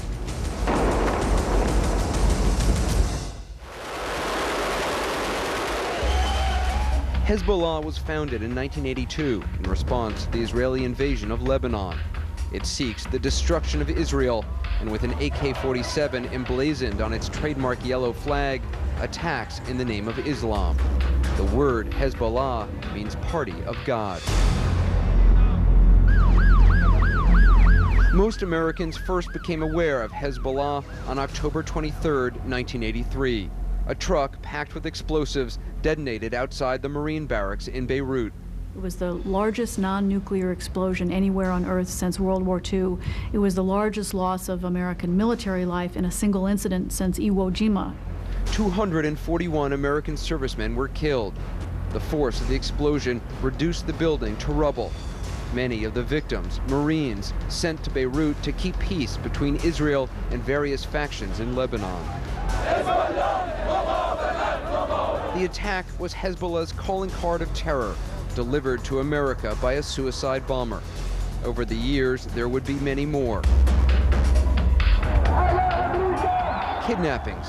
In 1985, journalist Terry Anderson was seized. In 1987, they took church envoy Terry Waite. They suspected, wrongly, that I was involved in what became known as the Iran-Contra affair, and I was able to convince them that I was a humanitarian negotiator, and I came out with my life. Both men were eventually released. Others, however, never were. Hezbollah is a suspect in the torture and murder of U.S. Colonel William Higgins. Higgins disappeared in 1988 while leading a UN observer group in South Lebanon. A year and a half later, this video appeared on television screens around the world. Higgins' badly beaten body hanging from a rope.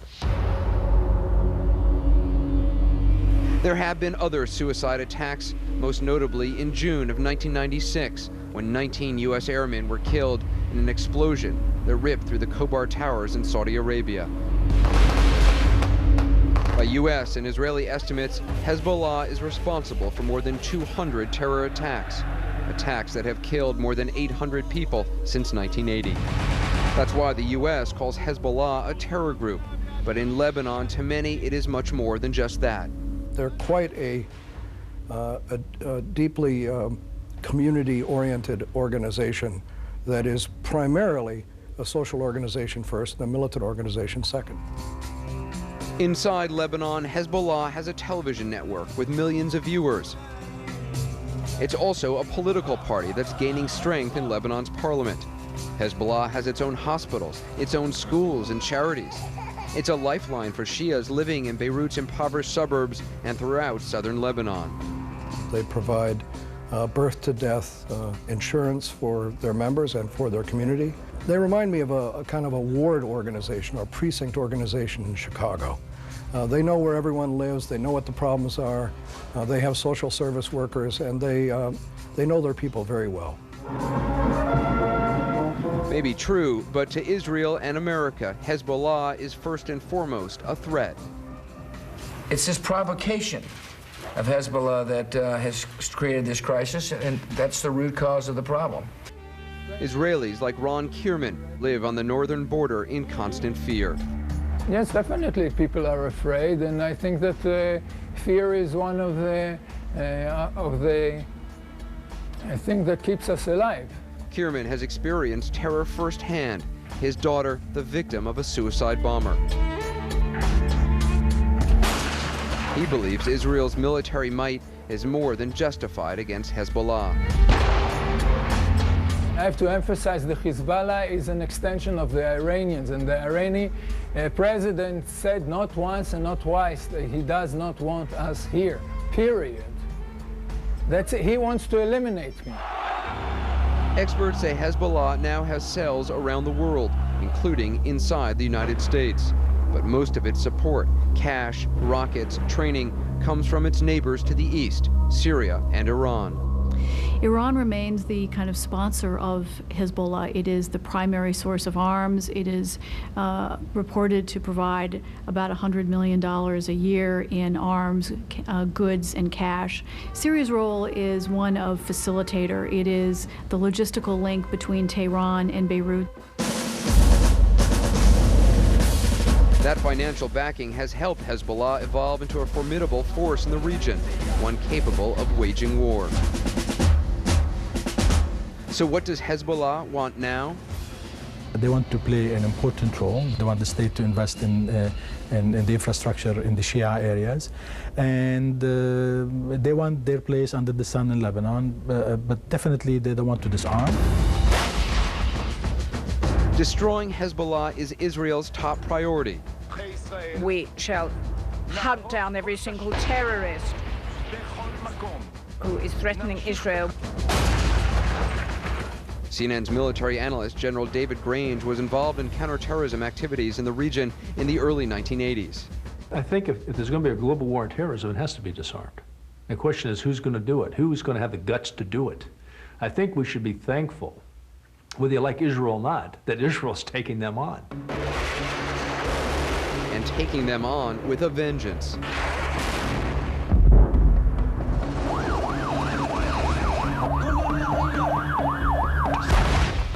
We cannot live under this umbrella of terror missiles. And we will attack and fight for our lives. Born of war, Hezbollah now is once again at war with Israel.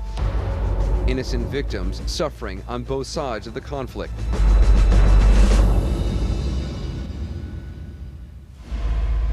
Next, Hezbollah, the tactics of terror. Announcing the Subaru all-wheel deal model year clearance. There's never been a better time to buy the fuel-efficient all-wheel drive Subaru Legacy and Impreza. Right now, lease an Impreza 2.5i for only $169 per month for 48 months. The Legacy and Impreza, both with a top safety pick gold rating and the safety of all-wheel drive standard. Every day is a winding road. Hurry, with a $169 per month lease, supplies won't last. Looking for the perfect computer for back to school? Circuit City makes it simple. I guess you're just what I need. Right now at Circuit City, bring in any PC and get a free checkup, a $40 value. And save up to $320 on select desktops and notebooks after mail-in and instant savings. Like this Presario desktop PC featuring the Intel Celeron D processor for just $299.99 after rebates. Circuit City. Vacations are the perfect place to lose your inhibitions. And the worst place to lose your money. Get American Express Traveler's Checks, and you also get a $500 discount card. Good for great deals on hotel rates, airfares, and more. Get it before August 31st. We are moments away from three-time bronze medalist Hans Wegebauer's historic jump over Copper Gorge. And I don't need to